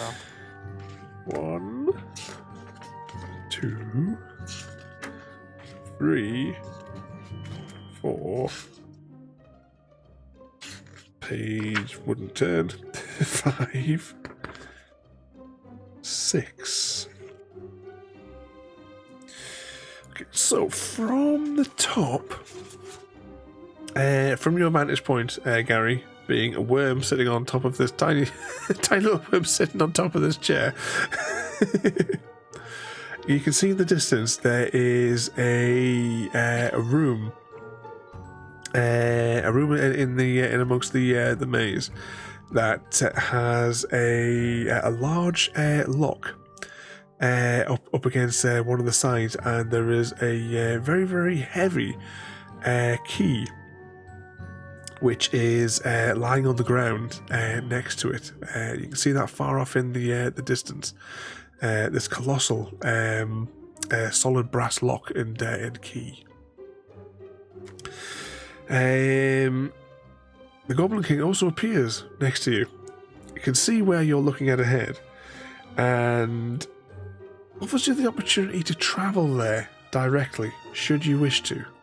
All right, mate. Or you can continue to explore on foot through the regular labyrinth exploration. So as a group, would you like to travel to the room that you can see far off in the distance? Ex- Let me just check what's on the next. Which one again? So, It has a big brass lock and key. yeah, so Gary can see off into the distance, and there is a room with a very, very large lock and a big, heavy-looking key on the ground. So, would you like to advance to that room and take the Goblin King's offer to fast travel up ahead, Explore. or continue on your regular path through the maze? He nicked my shreddies after all. Well, you can continue to explore regularly through here, or you get the choice to fast travel through here. So we can either roll a dice and choose where you would like to advance to next, or we can go to this room that Gary has spotted off in the distance. I think you can see all the twists and turns that would get you to this particular location. Are we going to end up at that location anyways? Not necessarily. End up there. It all depends on which way, on the rolls. You could skip this room entirely. But we You can might also never see it again. Hours getting lost. Yeah. It's a trap. What's that there, Mr. V? So Ada wants tea for everyone, and and you're having the Pepsi. Give Frodo 2. lift the key. I think it's a trap. I agree with Happy. How can it be a trap if it's what I see? Well, as much as it's what you can see, maybe when you get there, it could be something different.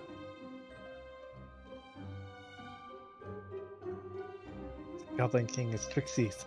Exactly. Well, it's 2 against 1 on it, so I guess we're That's right. Yes, we will explore just because regularly. I only pick on the smallest. Yeah. Eat you. Okay, would Frodo care to roll a dice for us? I just climbed up there for no reason. Well, you needed the exercise. I mean, look at you. Yeah, you can roll, Raven. Well, I got a 4. You got a 4. Okay, 2 seconds. That was better than my roll. My roll is 3. 1, It's done. 2, 3. I can't grip the corner of the page. 4. Okay, let's just put my bookmark there. We will advance to. We're gonna come to an upside down waterfall now. What could possibly go wrong? Right, and let's advance my book to my on-screen book to page 4. The hell? It's all dead words. Happy.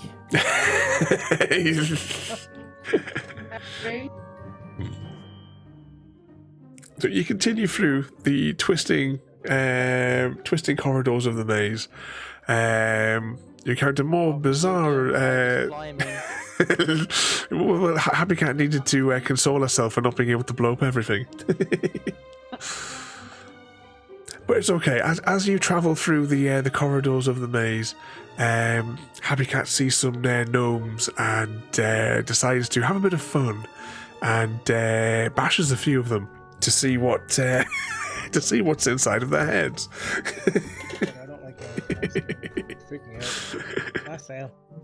Yeah, it was all like, the garden gnomes all wearing the little bikini things and what have you that they have on the lawn. So Happy Cat, you got to smash those, haven't you? Smash their little brains out. Stomp on him. I'll stomp on him.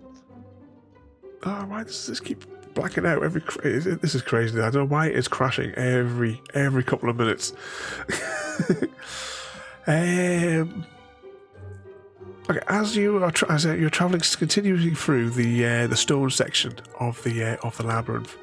I should say as well, as we're going through here, you do have as you go forward, you don't necessarily have to go forward across one of these.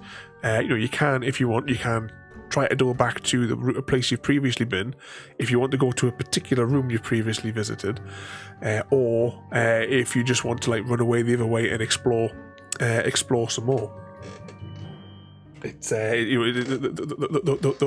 those options are entirely to you. So if say for example you wanted to go back to the stone tower, or even all the way back to the cistern, technically you could do that if you wanted to, if you think it would give you some sort of advantage. Or occasionally as well, we have not, unfortunately we missed the tavern.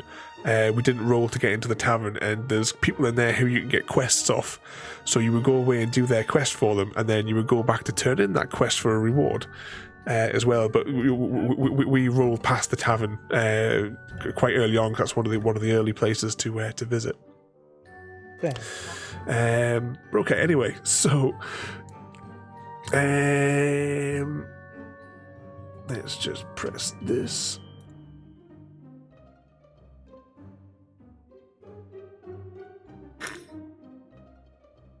All right, this is a possibility for Happy Cat to cause some chaos. So, in the middle, you see you come to a halt as you are passing down the through the corridors of the labyrinth, and you see a pile of goblins that are blocking the way forward. They are all lying flat on their faces. Some of them are propped up against the walls, and they're all snoring. They're all having themselves a little afternoon nap in this area.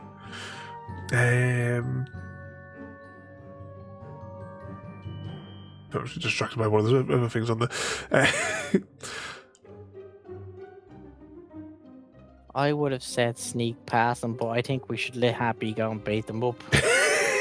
Just so Happy feels better. Let's take a look here.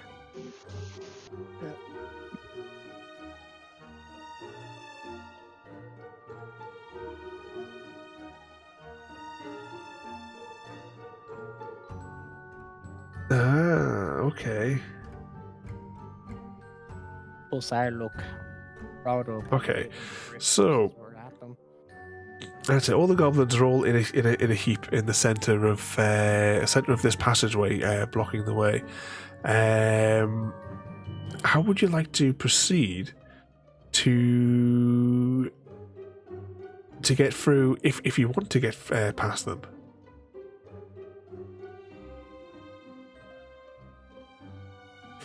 Let me just check this whilst. Happy. Anything on them? Can I kind of can I frisk them? You can try and interfere with their bodies if you wish, Abby. Yeah, they could be having such a sweet, sweet dream, and I could be robbing them blind.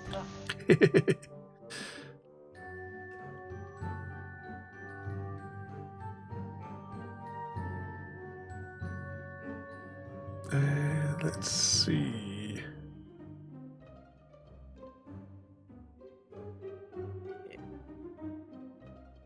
I think Happy search them. If they wake up, use your baseball bat. Encourage sleep to once again Yeah. fill their lives. No, go back to sleep. Bonk.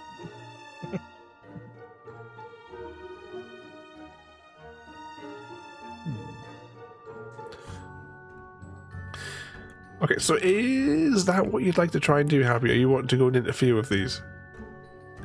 I want to interfere with them. If they wake up, then I'll smash the red center. Okay, Happy approaches the zone with all the unconscious goblins. I couldn't think what they were there for a second. She approaches the goblin pile, leaning over, or leaning her head over the first one, and immediately passes out and falls asleep. Happy Cat is now lying over the top of the first goblin, her head resting on the side of the goblin, with her feet stretched out behind, and she's snoring away. Oh, is there gas? Why they're asleep? It's unclear, but as a Happy Cat is now unconscious, and this leaves the two of you in the corridor. Can we search the area? You can't get. It would seem you can't get beyond the area. Anyone who passes into this zone. Mr. V says, "Happy, wake up! This is no time to take a nap." So this is a gas-filled room or something that's made Yeah, up. there's an area in the middle where it seems that everybody who passes into this zone, Grab Happy's legs and pull her back.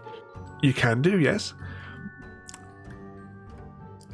Are you going to try and do that, Gary, as a worm? Frodo, very carefully. Actually, right, I'm going to make you roll. I'm going to make you roll for Frodo. If you can roll the dice for me, Frodo, you have. If we're looking for a number that's greater than 3, if you can roll the dice. Oh, I got 4. 4. Okay, you successfully grab Happy Cat by the ankles and very carefully, not making sure you don't go over the line of sleeping bodies, pull Happy Cat back through, and she immediately wakes back up again. Oh, just as I'm sliding off my chair here.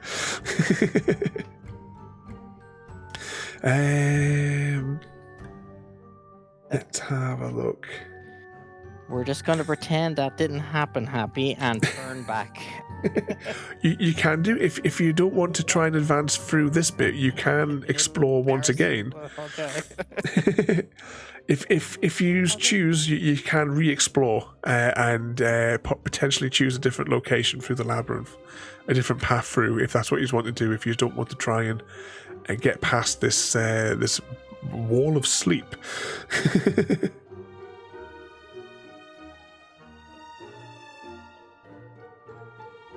I was just thinking, is there a way to get past it? But... Is the I was just wondering if the fumes is high enough, can the worm pass under it without?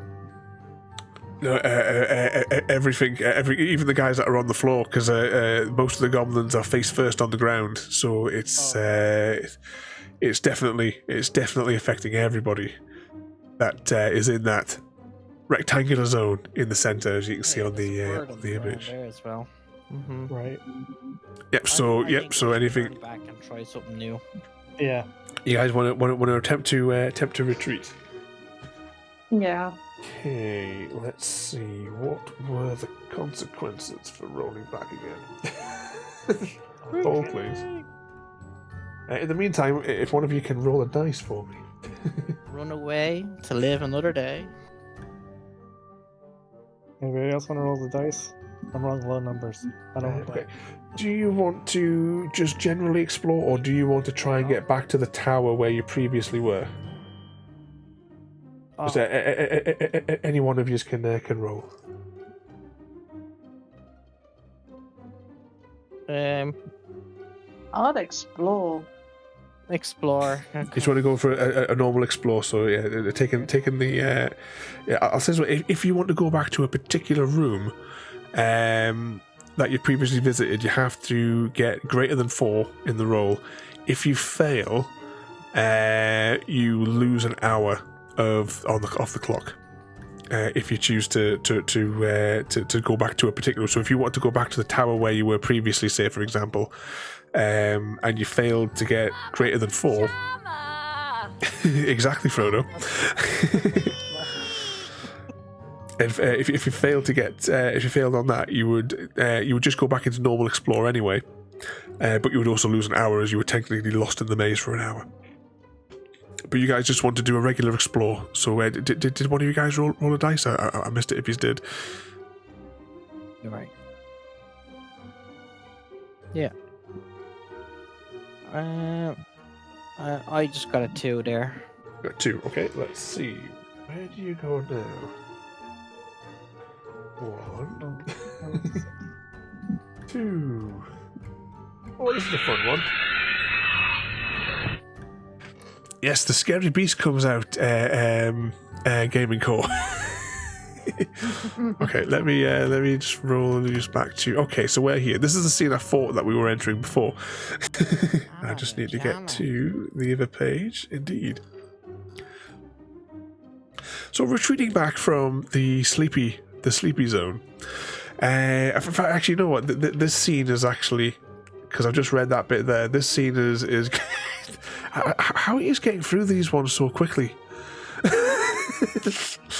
Okay, so you approach the you turn around and you flee, panicking. Happy Cat looking revived after a short nap.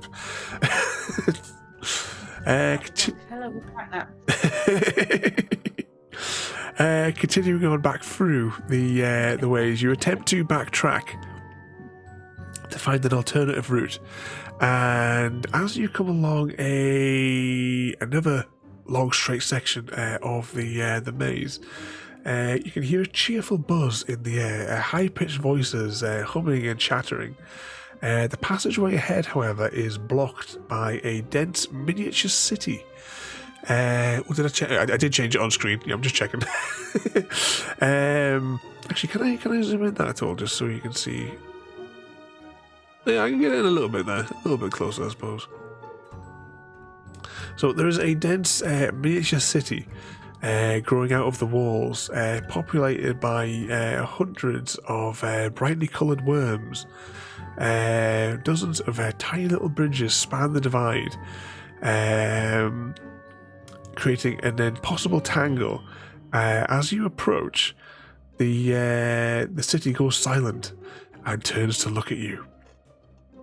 Uh-oh. Gary.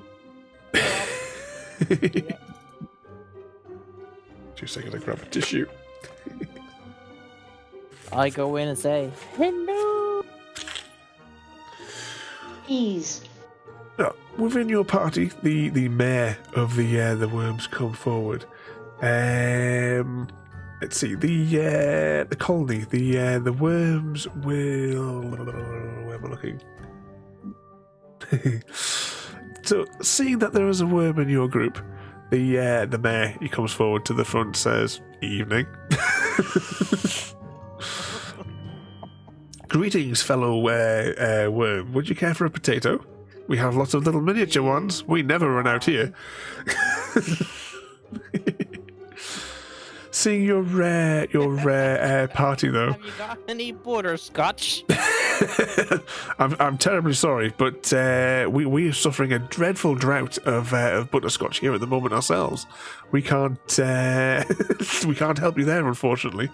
We do, however, have other rare items as well if you would like to trade with us.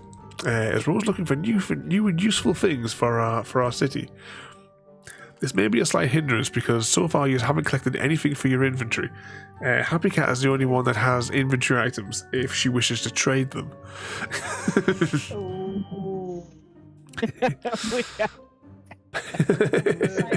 Share.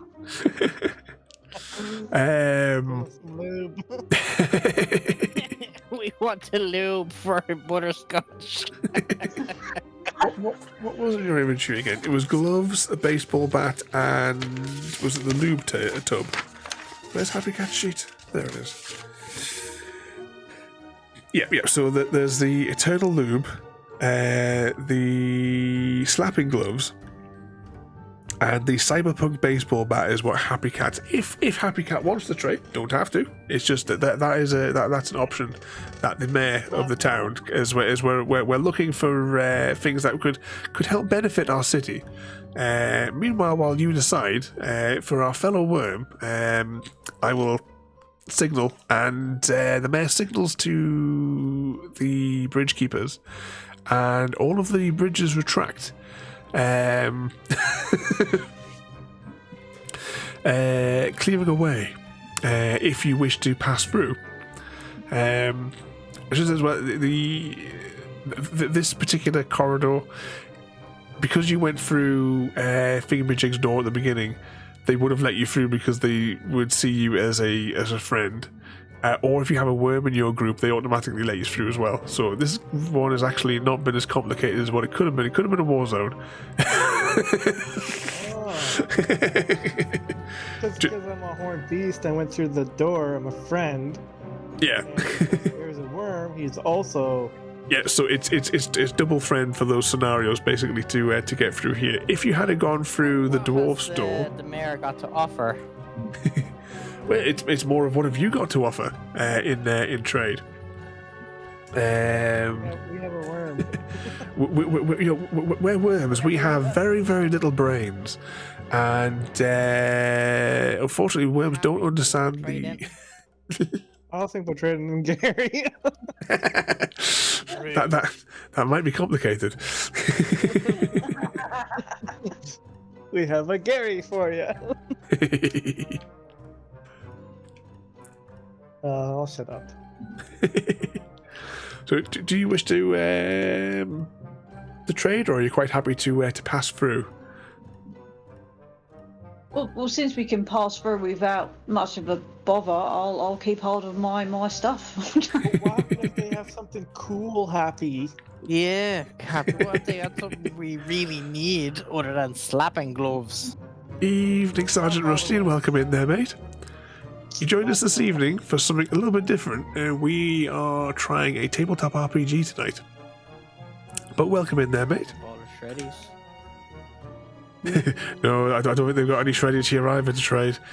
It's terrible drought. We've got no milk either. It's horrible, that Goblin King. Did they Have they build got anything? Well, it depends on what you have to offer, because we here are looking for things to help our city. Are you wanting to give him one of your gloves? Yeah. What can I get for one glove? Well, if you hand us your glove, we'll be able to strip that down, and we'll be able to use it as I would imagine we use it for like rubber seals on the engines, which open and close the drawbridges.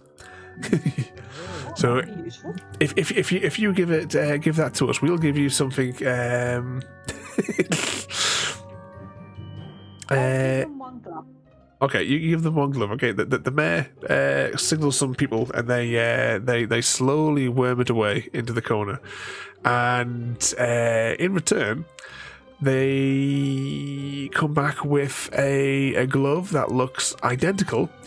However, your original glove, which was, we'll say, about 10 centimeters across, they bring you out a exact replica of your glove, which is 10 millimeters across, and they hand it to you as fair trade for your glove. I hate the glove. The sacrifices I make. So Happy Cat now has one.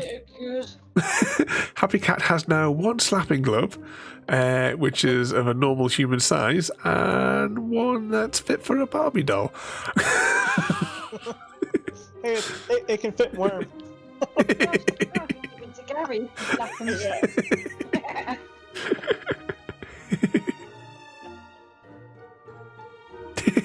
No, not much of a trade. No.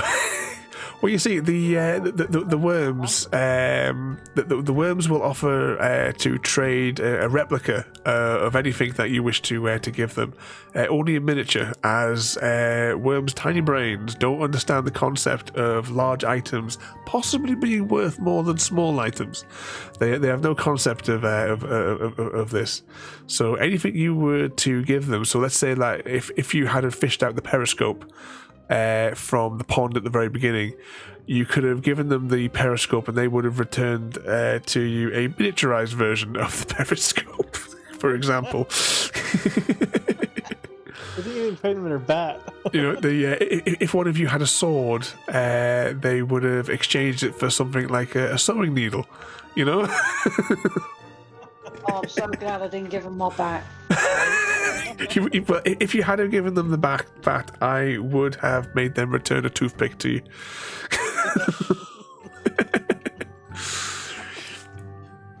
Oh, what was that there, Mr. Smith? Turns out you can set up buses to drive around on your own. Oh, you on the. Whenever I see that, I always keep thinking of Midtown Madness, Mr. Smith. Well, it's the labyrinth, it's the maze, Mr. V. Okay, so Happy now, slightly confused by her trade, now has a miniaturized glove of the matching exactly the everything but scale to the glove that she handed over. Like, and she slapped the worm.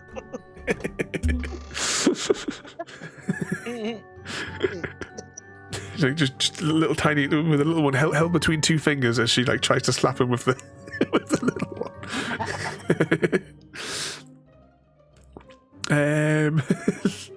Oh, mistakes have been made. So glad I didn't give him the bat. She'd be walking around with a toothpick now instead. I'll be so upset. Maybe he's polishing that when Gary's climbing the tower. Climbing the incorrect tower as well, because we bollocked it up.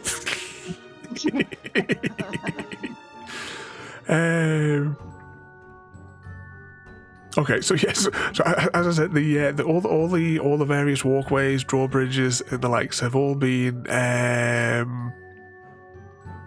retracted.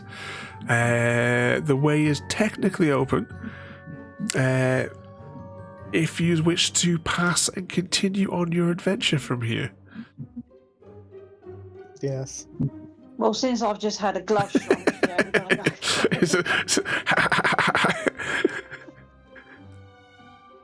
Is it not a fair trade, though? You got it's exactly like the one that you gave us.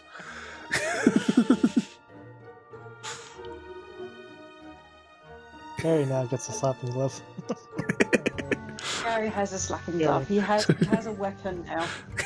I have a slapping glove now. Yeah.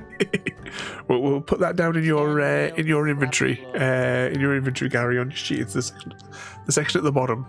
If you put down one left-handed slapping glove.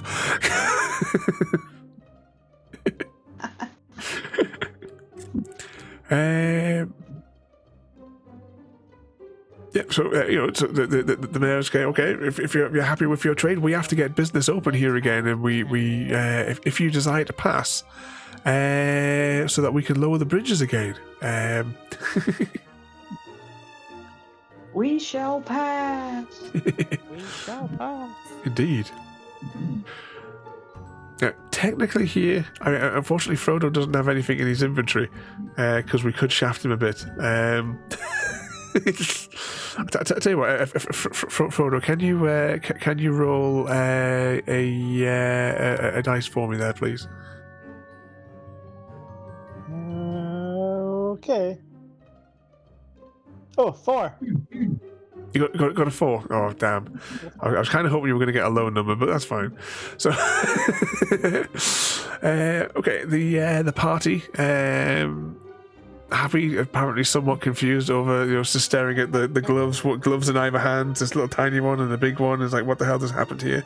And she slowly passes through the gap. Frodo slowly squeezes his giant frame through the gap between, luckily just managing to get through without tearing all the fur off his midsection, as he squeezes through in between all the raised gates, and proceeds out of the next section of the labyrinth, to which I require somebody to roll a dice for me.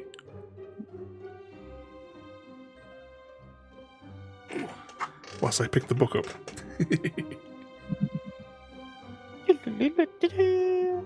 I got a magic 2 again. Oh, 2. I got 1, 5, one of mine. 2. Oh no. Big giggles a little. Right, I need to put the red ribbon here. Then I need to, because that's the base point. And then I roll a 2. Put my Xbox controller to hold the pages down again. Okay. Once again, the twisting corridors left and right as you travel through the labyrinth. Some of these corridors look slightly familiar. You think you may have been here before.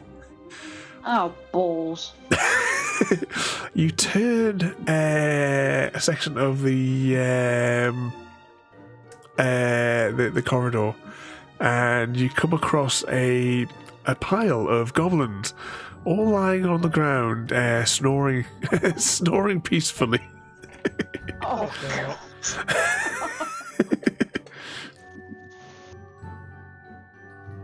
oh no.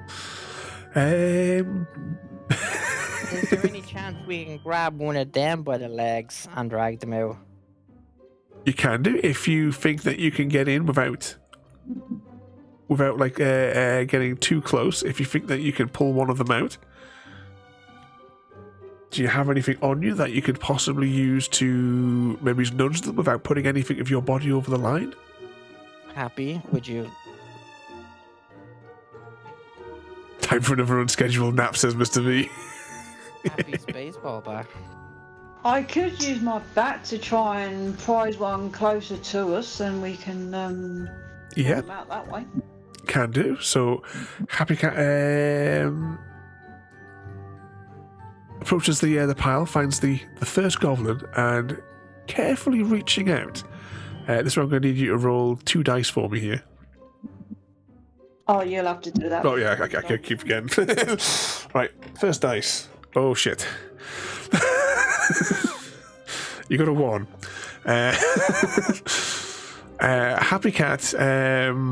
Mr. V got it. Mr. V got it before it even happened. Happy Cat attempting to nudge and move, accidentally moves herself over the line and falls unconscious once again. Oh, God. So Happy Cat is once again sleeping on the. Never send a human muted cat to do a worm's job. So, Cat naps. would Frodo like to retrieve her again? Sure, why not? Okay, would you roll a dice for me there, Frodo, and let's see, and see if you can, if you manage to pull Happy Cat out by the ankles again. What did I need? Because I rolled a 4. You've rolled a 4, because you've been successful. And Happy Cat immediately wakes up again, slightly confused. Where was I? I was having this. I was thinking of future armor there. I was having this wonderful dream, except you were there, and you were there. Again. You see, if you had have gotten the rope, you would have been able to maybe rope her, you know.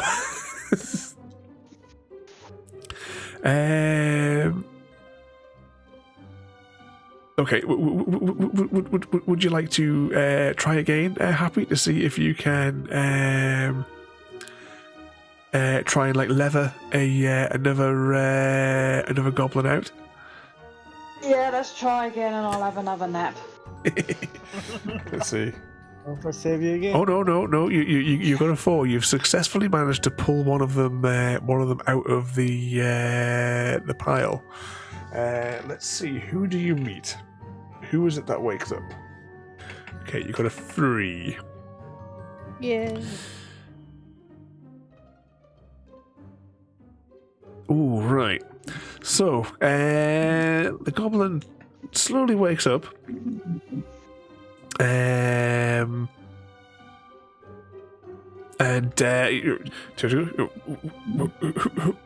who are you people?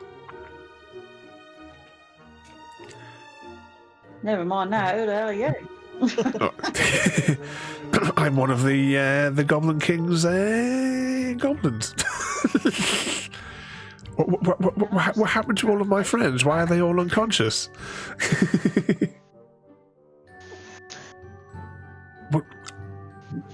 What is it you want from me? Don't hurt me. Why don't you not go over and find out? We need to get past this gas.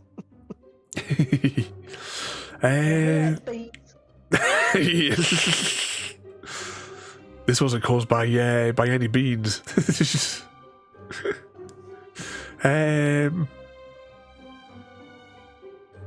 Okay, so We all hold our breaths and go through the gas. I don't think that's going to help you. Can we ask the goblin what's the source of the gas? Me the goblin don't know, but I will try and help you across if you promises to help me wake up the rest of my friends. Yeah, balls is always a catch. That sounds scary. There'll be a lot of them against us. Don't feel bad out.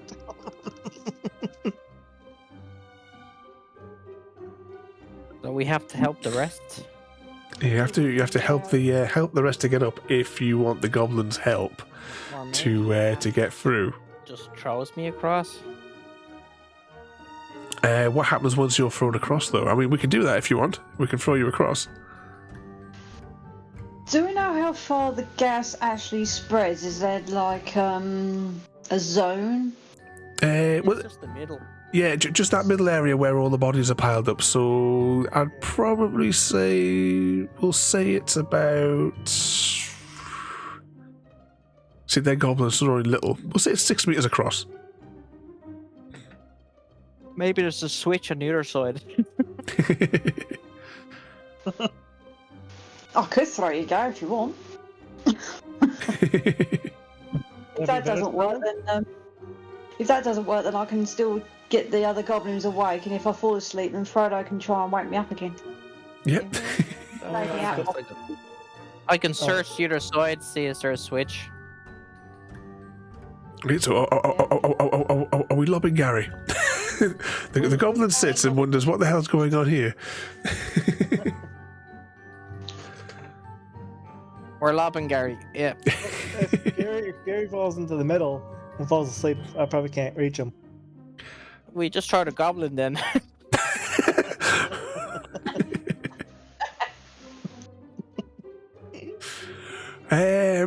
Okay, so you push the goblin to one side. That would indeed be helpful, Mr. V, and you know there's definitely been a missed opportunity. Okay, so you push the goblin to one side, and which one of you is going to attempt to throw Gary to the other side? I'll do it. Okay, Happy Cat. I'll roll for you to see whether or not Gary lands in the middle or if he clears it. So I think we should just, or unless Happy hits me with the baseball bat. Right, I will give you advantage as well to roll to bash Gary over with the baseball bat. So we will roll 2 dice for Happy, and we're looking for a 4, 5, or a 6 between these 2 dice for a successful puntage. Oh damn. Oh no. Oh, that's Gary. It couldn't get any worse. You got 1 on each of them. Ew. So Happy Cat pitches the shot. She, tosses Gary up in the air. Unfortunately, got so enthusiastic, rather than hitting him up, pelted him down hard and smacked him directly into the center of the pile, burying him now unconscious and very injured in the center of the pile, where you can no longer see him, but you can hear his little tiny squeaky snores from the center of the pile. I'm just sort of imagining, like the baseball bat is just like smack down. Oh, thank you, Happy. So this leaves you. This leaves you with an unconscious butterscotch bandit, or whatever the name was.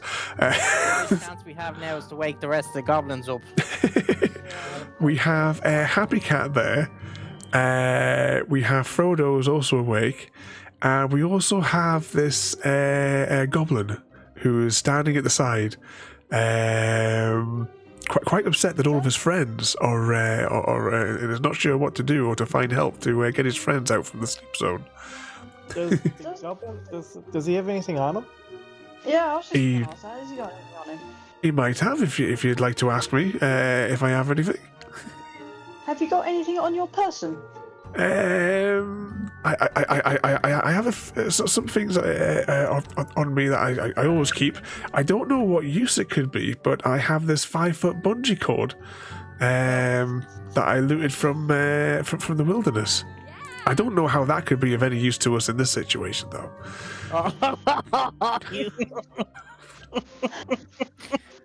Does it have a hook on the end? No, it's just a good length of bungee here. As I'm stretching it out in front of me, Would be helpful. Can we make it into like a hoop, and we can like try and hook the goblin's feet round and pull it back. Shoot a slingshot. Use it as a very springy rope. What was that you said there, Frodo, as well there? Shoot a slingshot Gary across the room. Yeah. Well, Gary is unconscious in the middle. Of course, anything on the other side, like past the end of the bodies, is in the zone where they would be awake. This is stretching things too far, says Mr. P. We should wake up one of the other ones and then toss the other one over. Just toss them over as is, or are you wanting to use this piece of absolute? I mean, no one could possibly find any use for this cord here, this bungee cord. Oh, why couldn't we have you said this? Hook one of them, drag them. I don't know. It'll be a lot safer than trying to get me to pull them again because I can't sleep. So you want to? So you want I'm gone for the night. Well, they can't see you in amongst the pile. You see that the Yeah, anyway. So you want to try and That's true. That's true, V. I thought there would be a hook. Yeah, there's two hooks on either end. oh, if there is, I don't know. I've never seen one myself. But if you guys say there's a hook on either end, there's a hook on either end. Okay, so we've got a bungee cord with a hook on either end. That's handy because then we can hook one of the goblins onto it. Is that what you want to try and hook a goblin, another one, and pull him, pull him out? And we'll see what he's got. Okay. Using the bungee cord, of course, myself, the goblin, I just go and sit at the side thinking, oh, what on earth could you possibly want with that one? Have you, oh, hang on, yeah, I'm just confusing myself with something here. See, when I read bungee cord, I'm thinking bungee rope. But no, of course, the bungees have got the hooks on it. Yeah, and I'm mixing myself up with what I'm looking at. Yeah, but yeah, it's all good though. Okay, so I take it you're going to try and cast the line into the pile to see if you can pull somebody out. Well, can we get Yeah. can we get Gary out? But then again, At the moment, you can't see Gary to be able to pull him out. You need to try and remove some of the bodies in the middle. okay. And see if they have anything on them. You have to get others out first. Yeah. Yeah. And technically, because you've stolen my bungee cord, you've now also agreed to help rescue my friends. Yep. Okay, so who is going to attempt to do the first, like, fishing line, basically? Fishing for a goblin to see if they can reveal Gary. I could try again. Okay, I'll roll this one for you, Happy. So we're looking for 4, 5, or 6 if you've successfully hooked somebody. Uh-oh. You got a 5. You successfully hooked somebody and pulled them out. But who do you get to meet? As long as it's not a 3, because you've already met 3. And it's a 1. Okay, as you pull the first body out from the middle of the pile, you also see the slippery body of Gary as it's been revealed.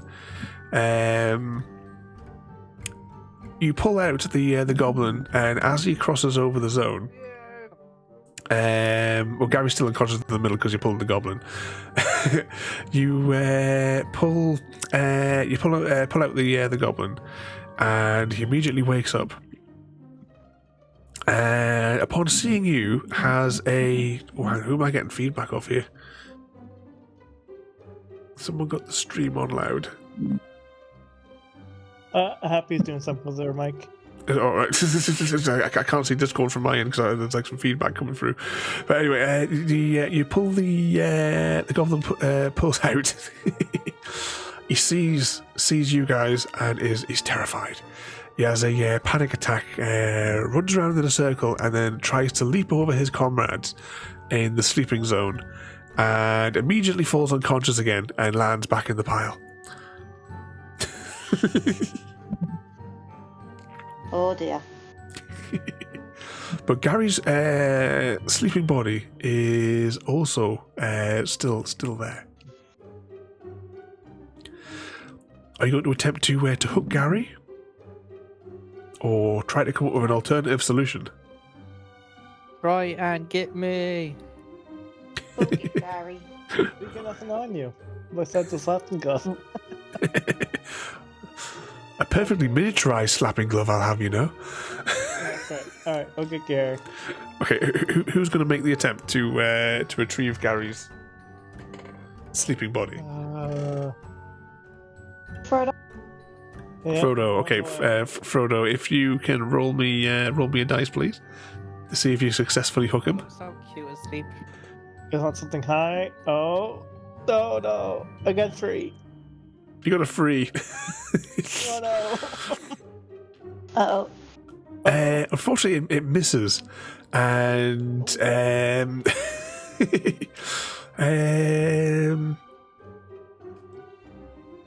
however, for you though, it gets caught in the pockets of one of the other goblins. Would you roll another dice for me there, Frodo? Oh, might be able to pull this one out. Ooh, got 6. Convenient. Okay. So you pull on the where the rope has landed in this goblin's like backpack. The goblin slightly moves as you pull him, but the item that was hooked around pulls out of his backpack, and you pull a handsaw towards you. Okay. So now Frodo is in the possession of a handsaw. I saw these guys up. The goblin who's sitting there looks horrified after he hears you say that. Yeah.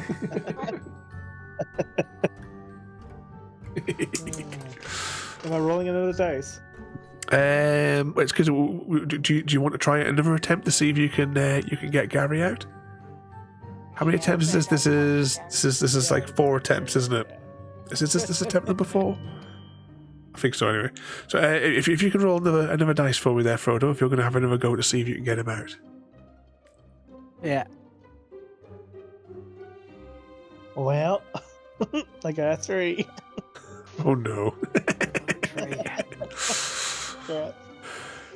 Unfortunately, Frodo hooks onto nothing, sadly, and it slides over his lubed up wormy body, and it pulls back over, and you retrieve nothing from this one. Gary's really shafted it, hasn't he? Poor Gary. Can't take him anywhere. Well, I have a saw.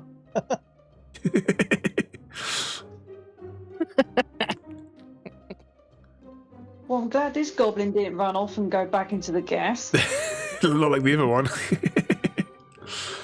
Okay, is there anything else that you'd like to try?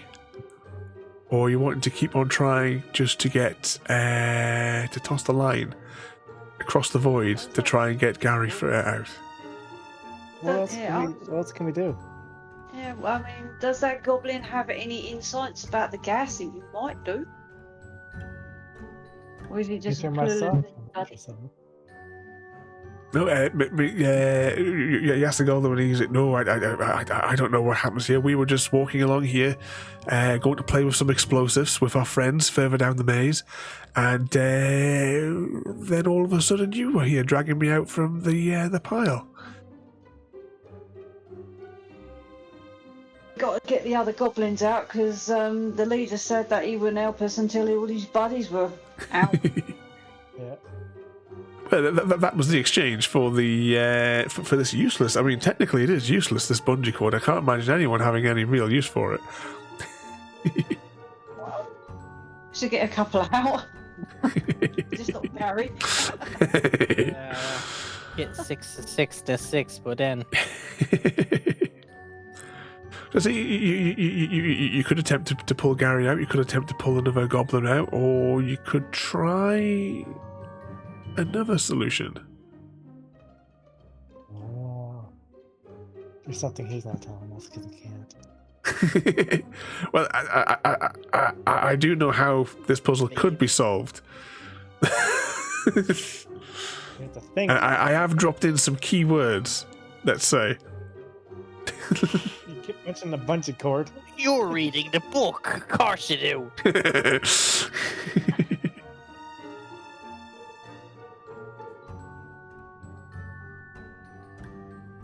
So how would you like to proceed? What other ways do you think you could use the tools around you to span the gap and get to the other side? Did you say ass goblin? Who? Bungee across. Bungee I was across? thinking about using a slingshot kind of catapult thing. Well, yeah, but we have to get But then Gary, don't we? No? we have to try and get Gary out. We've got to get Gary. Because we can't bungee ourselves. Like, I can't bungee. If we wake the goblins up, then they can make something to catapult us across. You can. 'Cause then they've got to stay on one Up side. to each.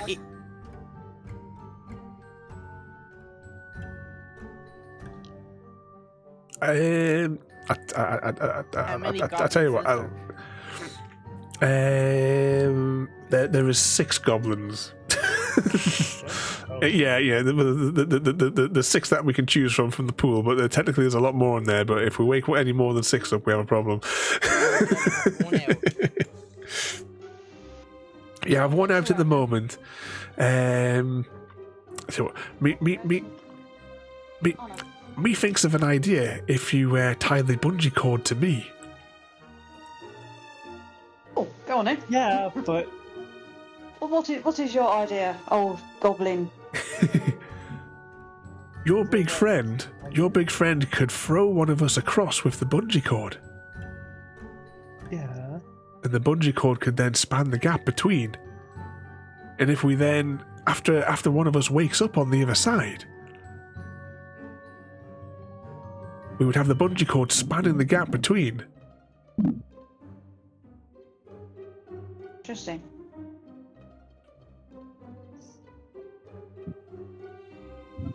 I'll And get pull my it dice. over. Oh, sorry, what was that there? You broke up there for a second. Pull the big guy, and then the big guy drags everyone back over with him. Speak slightly out of it. You may want to listen to Gary's solution.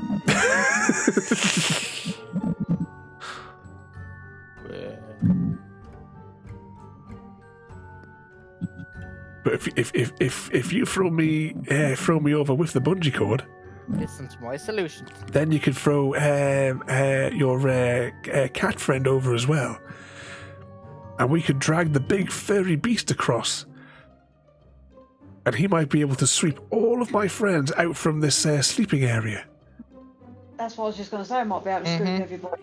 Yeah, I'll go for that. Oh, sure. Use me as a. All right. With me.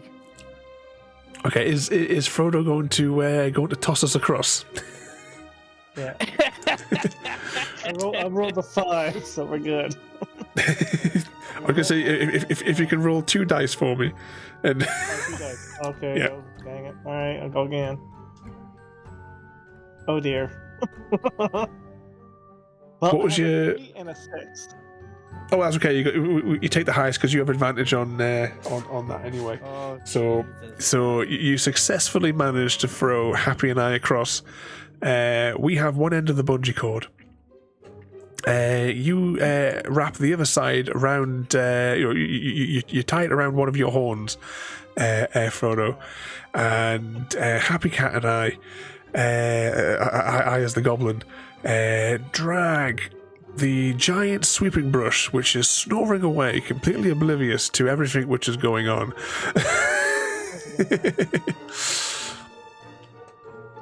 And you successfully pull all the goblins out of the sleeping zone, and Gary as well. Some rolls out from the pile and is now instantly awake after he crosses the line.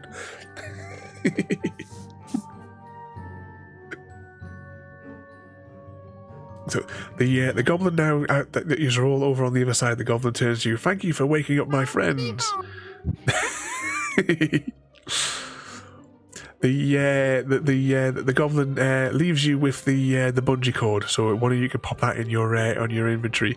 And thanks for your help. And all the goblins then line up to continue on their mission and immediately run into the sleeping zone again, completely oblivious to what they're doing, and all pass out straight away again, leaving the three of you on the other side of the sleep zone now, and the pile of stupid goblins once again asleep in the corridor.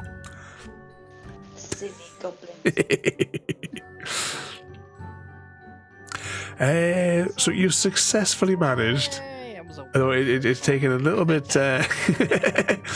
We got there in the end. We got across the gap. Bear Mithrandia, welcome in there, mate. Okay, can one of you roll me a dice to see where we advance to next? Now that we've got past the sleeping corridor. Go ahead, Gary, you roll. I got 6. 1, 2, 3, 4, 5, 6. Oh, crikey, this looks really complicated. Okay. Oh.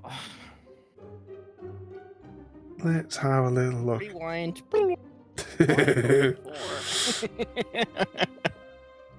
Oh my.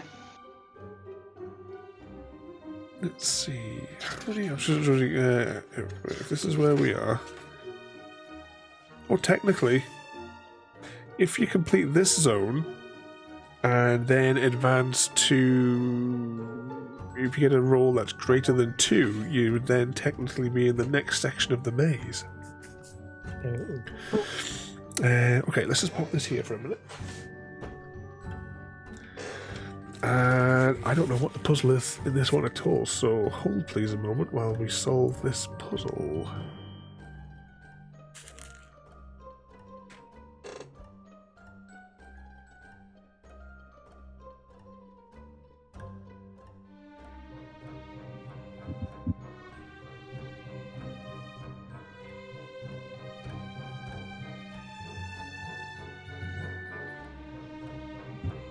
Five hours later. Okay. So.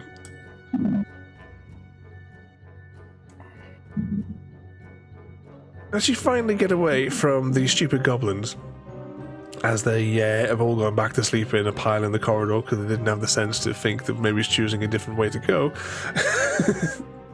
you continue through the twisting paths of the labyrinth.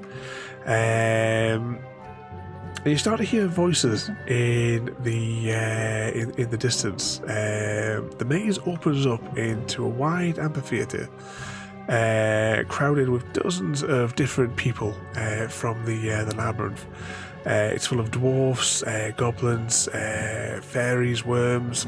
Everybody is in here. All manner of strange creatures and beasts. They all seem to be organised into factions, all arguing with one another. On a platform at the front of the amphitheatre stands a trumpet, a massive horn the size of an elephant. Just as you enter, a dwarf blows the trumpet with an ear-splitting blast, and the whole place all goes silent. It's like you know, this is a local shop for local people.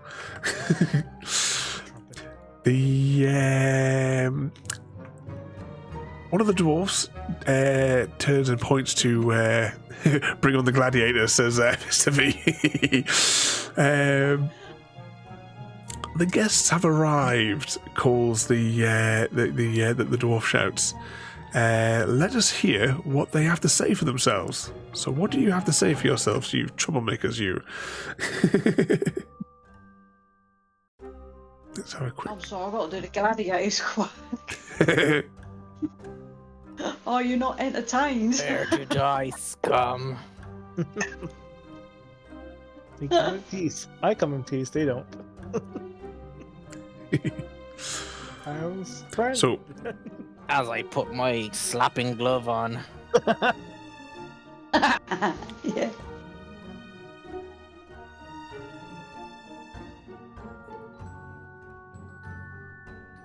So, what are we doing? We're just here to see the goblin. Entertain us. And then we break into a song and dance. just one moment. I'm going to test my baseball bat on some volunteers. They're so violent.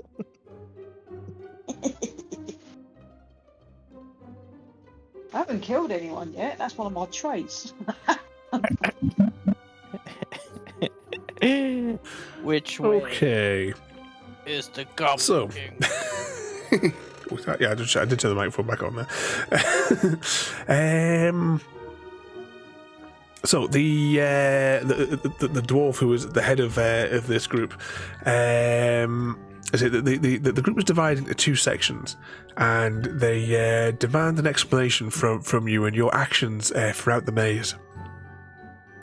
The groups are divided into those that are for you on your quest and those that are against you because of your heinous crimes that you've committed along the way.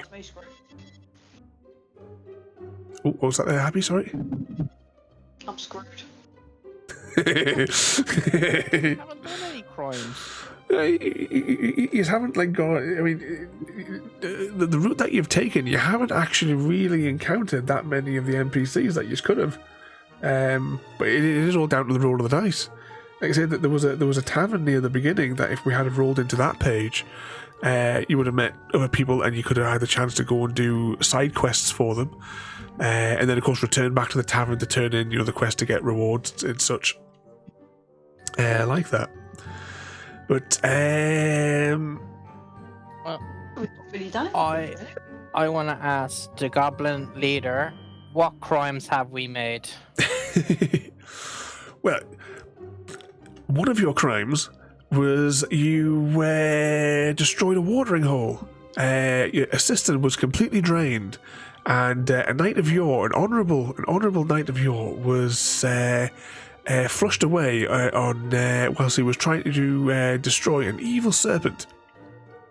And our watering hole was left bone dry.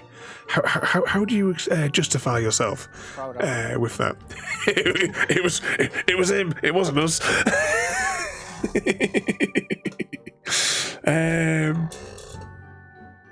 Let's see. Hashtag blame Frodo. Exactly. I'm allergic to water. Good for my fur, Big ball of wet fur? No, thank you. So one of the goblins that you see in a yellow raincoat We were is just trying to clean. Mm-hmm. So, just trying to clean. Yeah, we need to add that one, don't we, Mr. Smith? Hashtag I don't like your attitude. Yeah, we're just trying to clean up the hole. Trying to clean up the hole? You almost cost that knight his life.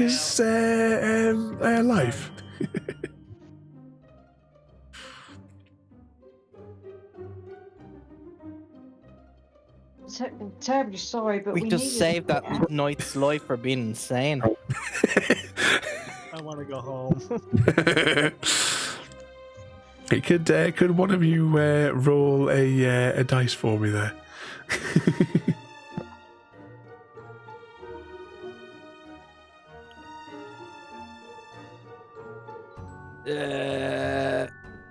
I 2.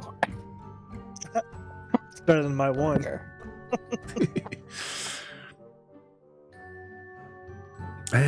Let's see. Well, actually, how many people need to move here? Let's just check this again. You kept quiet.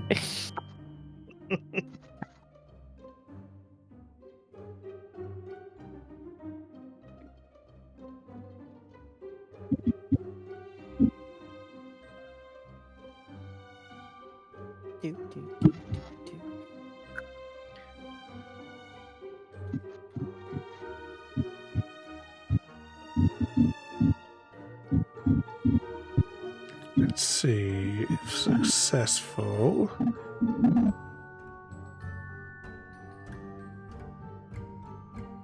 Altogether, it's an entirely different type of flying. Indeed, Mr. Smith, it is indeed an entirely different form of flying.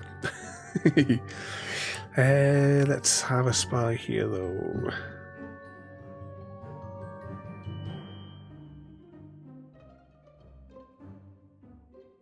Oh, you really need to pass this test.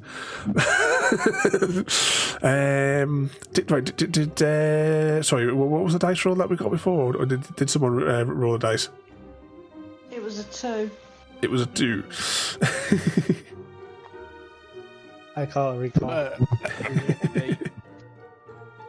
8.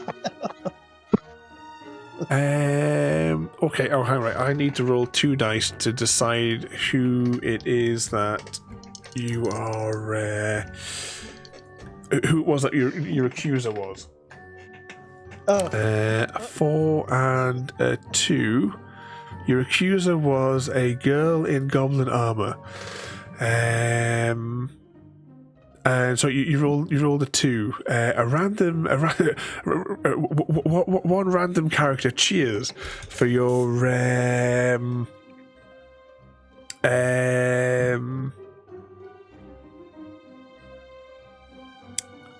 for your act of saving the knight from his lunacy. See what I'm going to do? I'm going to just write here. Let's say 4 and 4. So. Positive and negative. Okay, so now we'll say that the one that cheered has now moved over to the positive side. So that is 5 and 3. So we'll imagine that there is 8 people that are the total number of people that are in this place just for ease. Okay. So you successfully managed to defend yourself against that one, and swayed the heart of one person over to your side in the argument. Let's just roll one more time and see who is going to argue about your heinous crimes. A 2 and a 5. Oh, great. A white stallion. That must be like Bill and Ted, is it? Were they the White Stallions? Okay, the White Stallion comes forward. It's going to be a bit topsy-turvy, isn't it? Indeed. 8 people that you need to sway their hearts, or you're going to get locked up.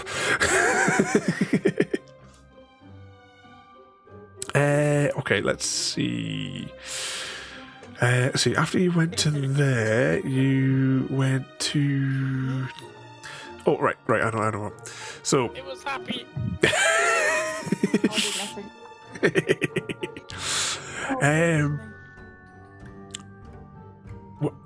The White Stallion comes forward and he accuses you.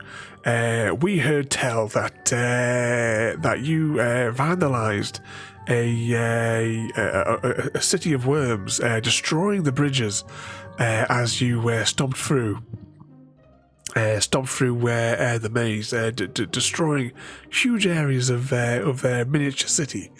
What have you got to say about that? What proof you have? They opened against. Oh, They did. We traded. I'm a worm. How could I? We traded a slapping glove for a little glove, and they opened the bridge. We didn't destroy it.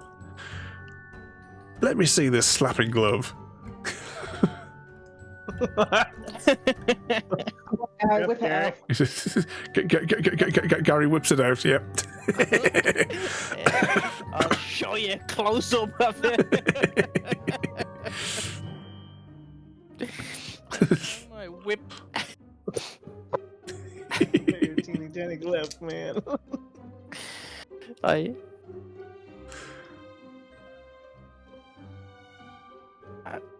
Blame Frodo again, says. Have a slap him across the face. Did you get a close look at it? Apparently so.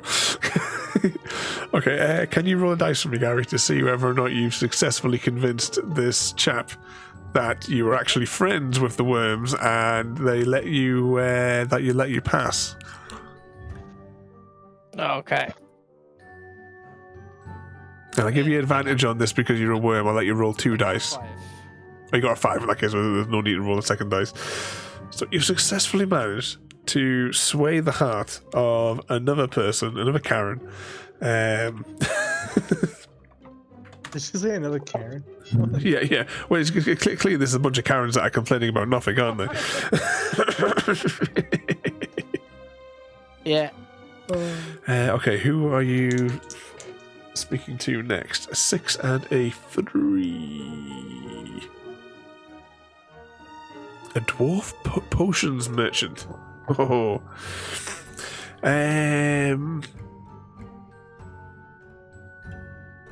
Okay, the dwarf potion merchant steps forward to accuse you of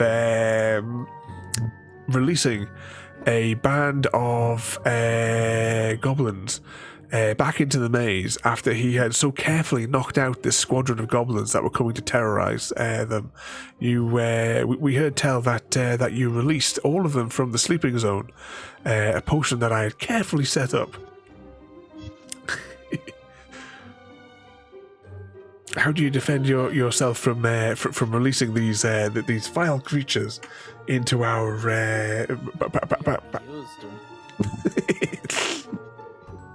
Technically release them because they regas themselves because they're morons. Regassed themselves? Why on earth would they do that? It's a fic.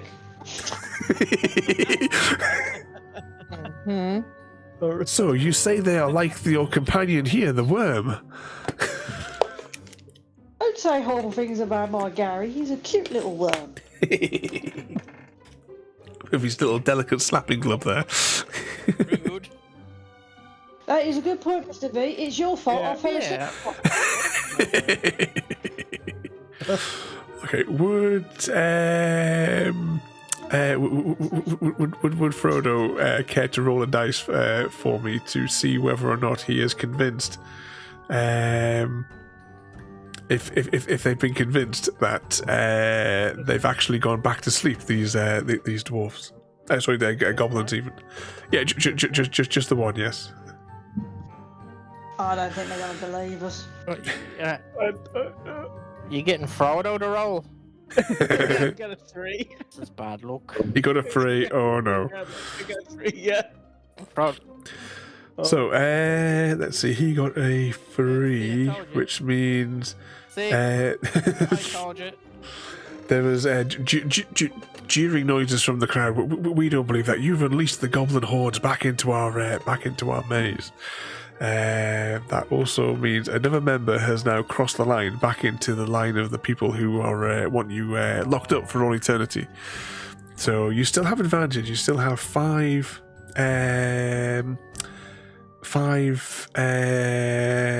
people on the side that like you, and 3 on the side that want to see you burned at the stake. No, you don't want to have burnt fur. No. Nobody wants that. Oh, okay. We'll peel him first. It'll be all right. Are you going to peel me?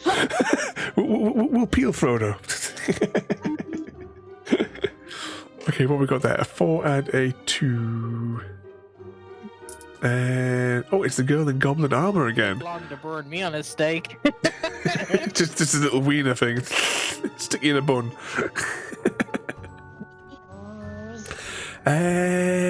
Okay. Where else did you...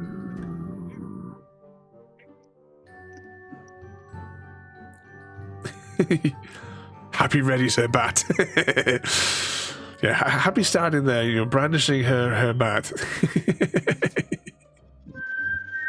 Oh no. And Mr. Smith has also triggered a Hunger Games. So exclamation mark Hunger Games, and find out other ways a Happy Cat is going to murder us with a bat. Oh, she's not asking questions about Bon Jovi again there, is she, Mr. V?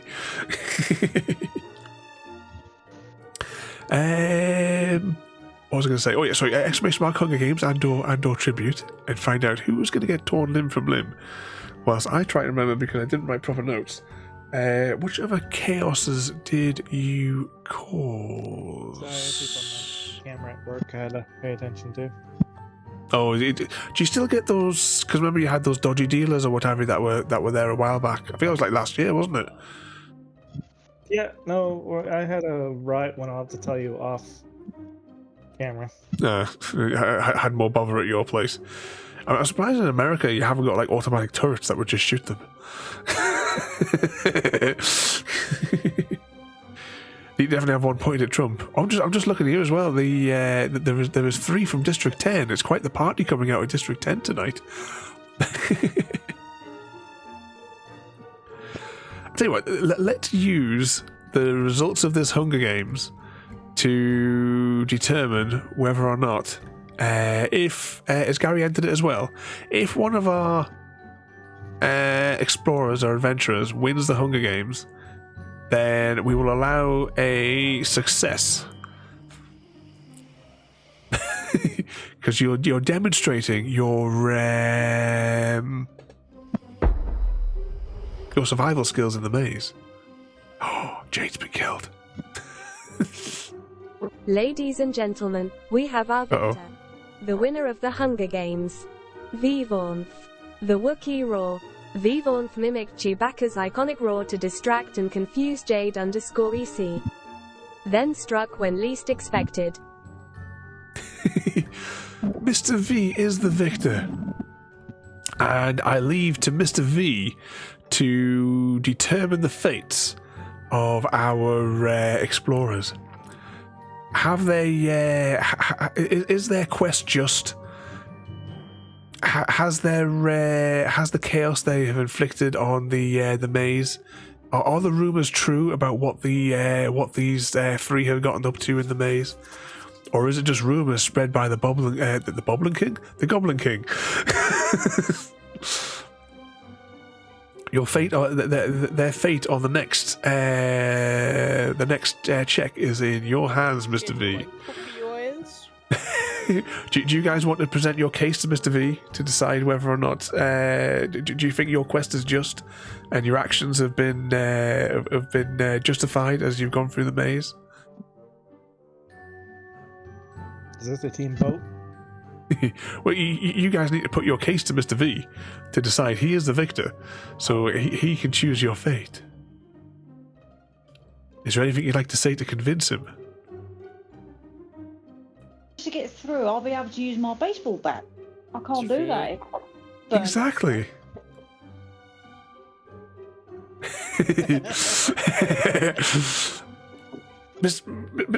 Mr. V has... He robbed my butterscotch too. I would never. You gave me that in fair trade.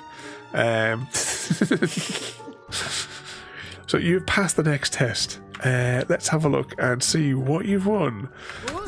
Cheese! He's won the cheese. Would you agree with that?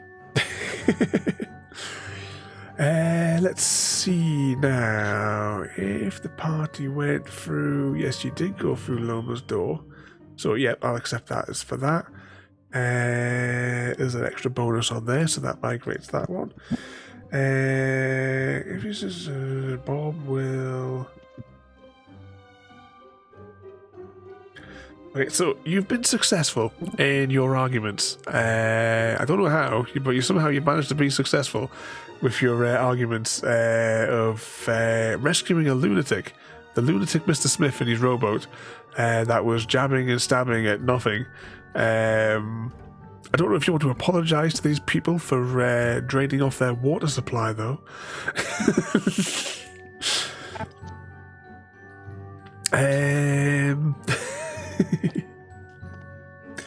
But the dwarf who was holding this proceedings goes up to the trumpet and speaks through it.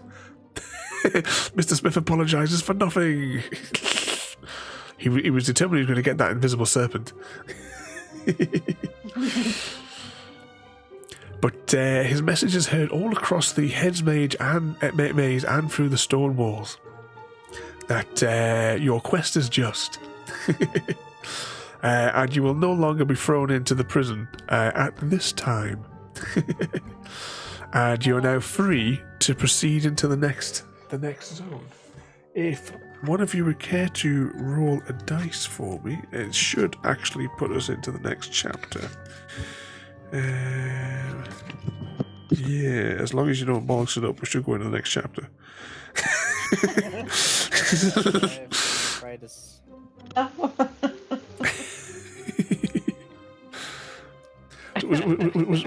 Was that a 5 from somebody there, was it? Yeah. Okay, roll a 5. Okay, so you continue through the stone walls after leaving the those crazy people back there that were just arguing over like rumors and madness. Let's have a little spice. So, as you... Oh yeah, I'm on the right page. Why was I trying to go past it? Frodo, you had one job, was to make sure I had the right page open.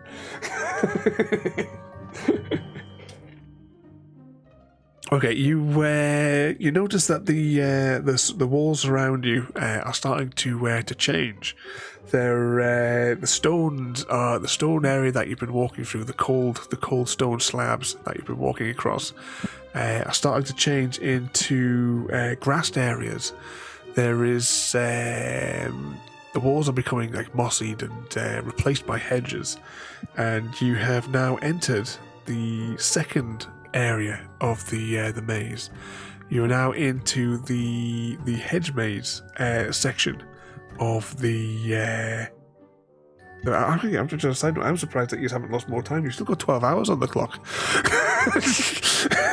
How have you managed to? I mean, I know technically we did bollocks of one puzzle in the middle.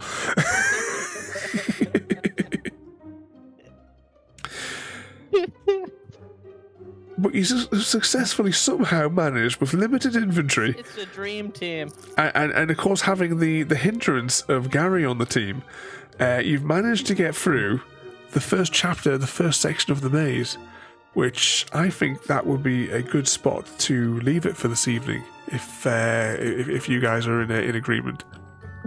Quick save. Yeah, quick, press save. I'm pressing the save. Quick, press the save button, Gary. So we will leave that there for now, and if you guys have press save, and if you guys, I know obviously we're all learning this from scratch. I say I hope you have liked what we've done so far this evening. I know it's been a little bit of a jumbled mess, but you know, it's been a lot of fun. Yeah, if there's anything that you think that is anything that I could do differently to make it better for you or anything like that, just say, because I want to be able to get this right for like any future games as well that we all play. And I suppose we need to think about when we wish to continue on our adventure. For the map. Well, what was that there? I couldn't hear. There's feedback coming through on the mic.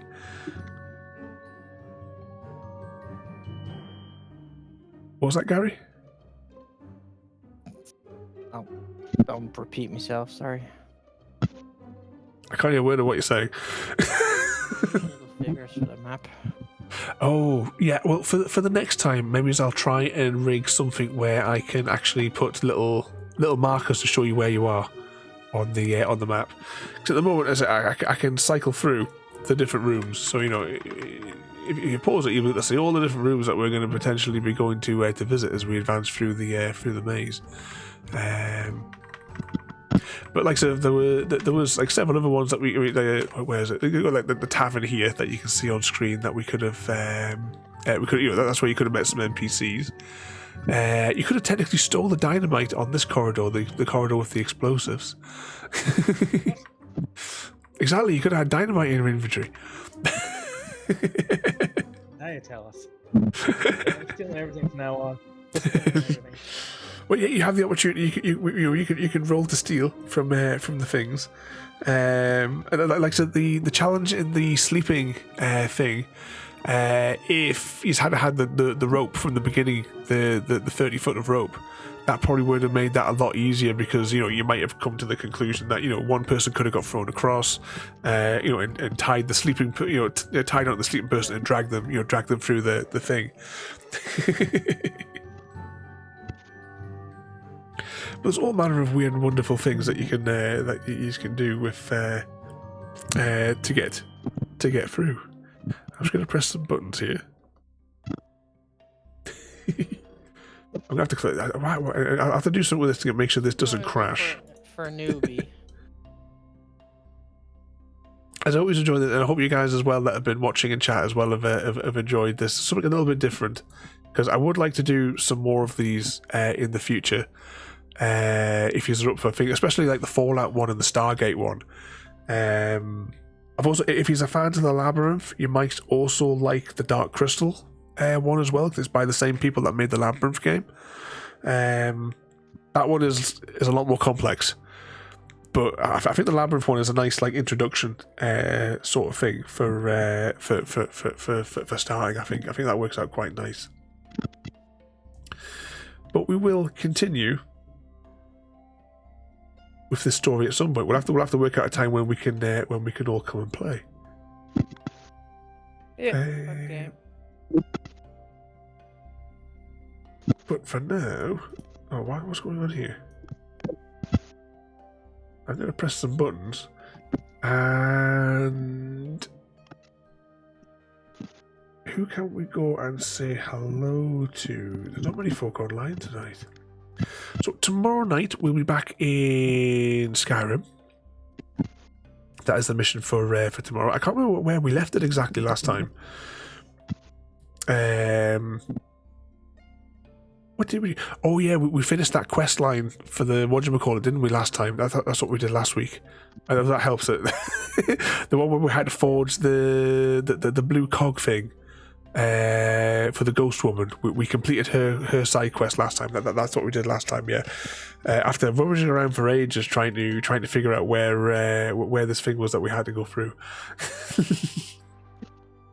That's all. Let's go and say hello over here. This chap's playing a spot of Minecraft. So once again, thank you everybody for coming in. Happy Cat, Gary and Frodo, thank you for coming to play tonight there as well. And happy birthday as well to Grandpa Gary. Ramp. Oh no. Rude. I said, hope you've all enjoyed that there, especially it's like a first go really for all of us doing it. What could possibly go wrong? But we'll jump over and we'll say hello to this fella here who's playing a spot of Minecraft there. So thank you all for watching. Have a good night, and thank you once again to our special guest stars and Gary.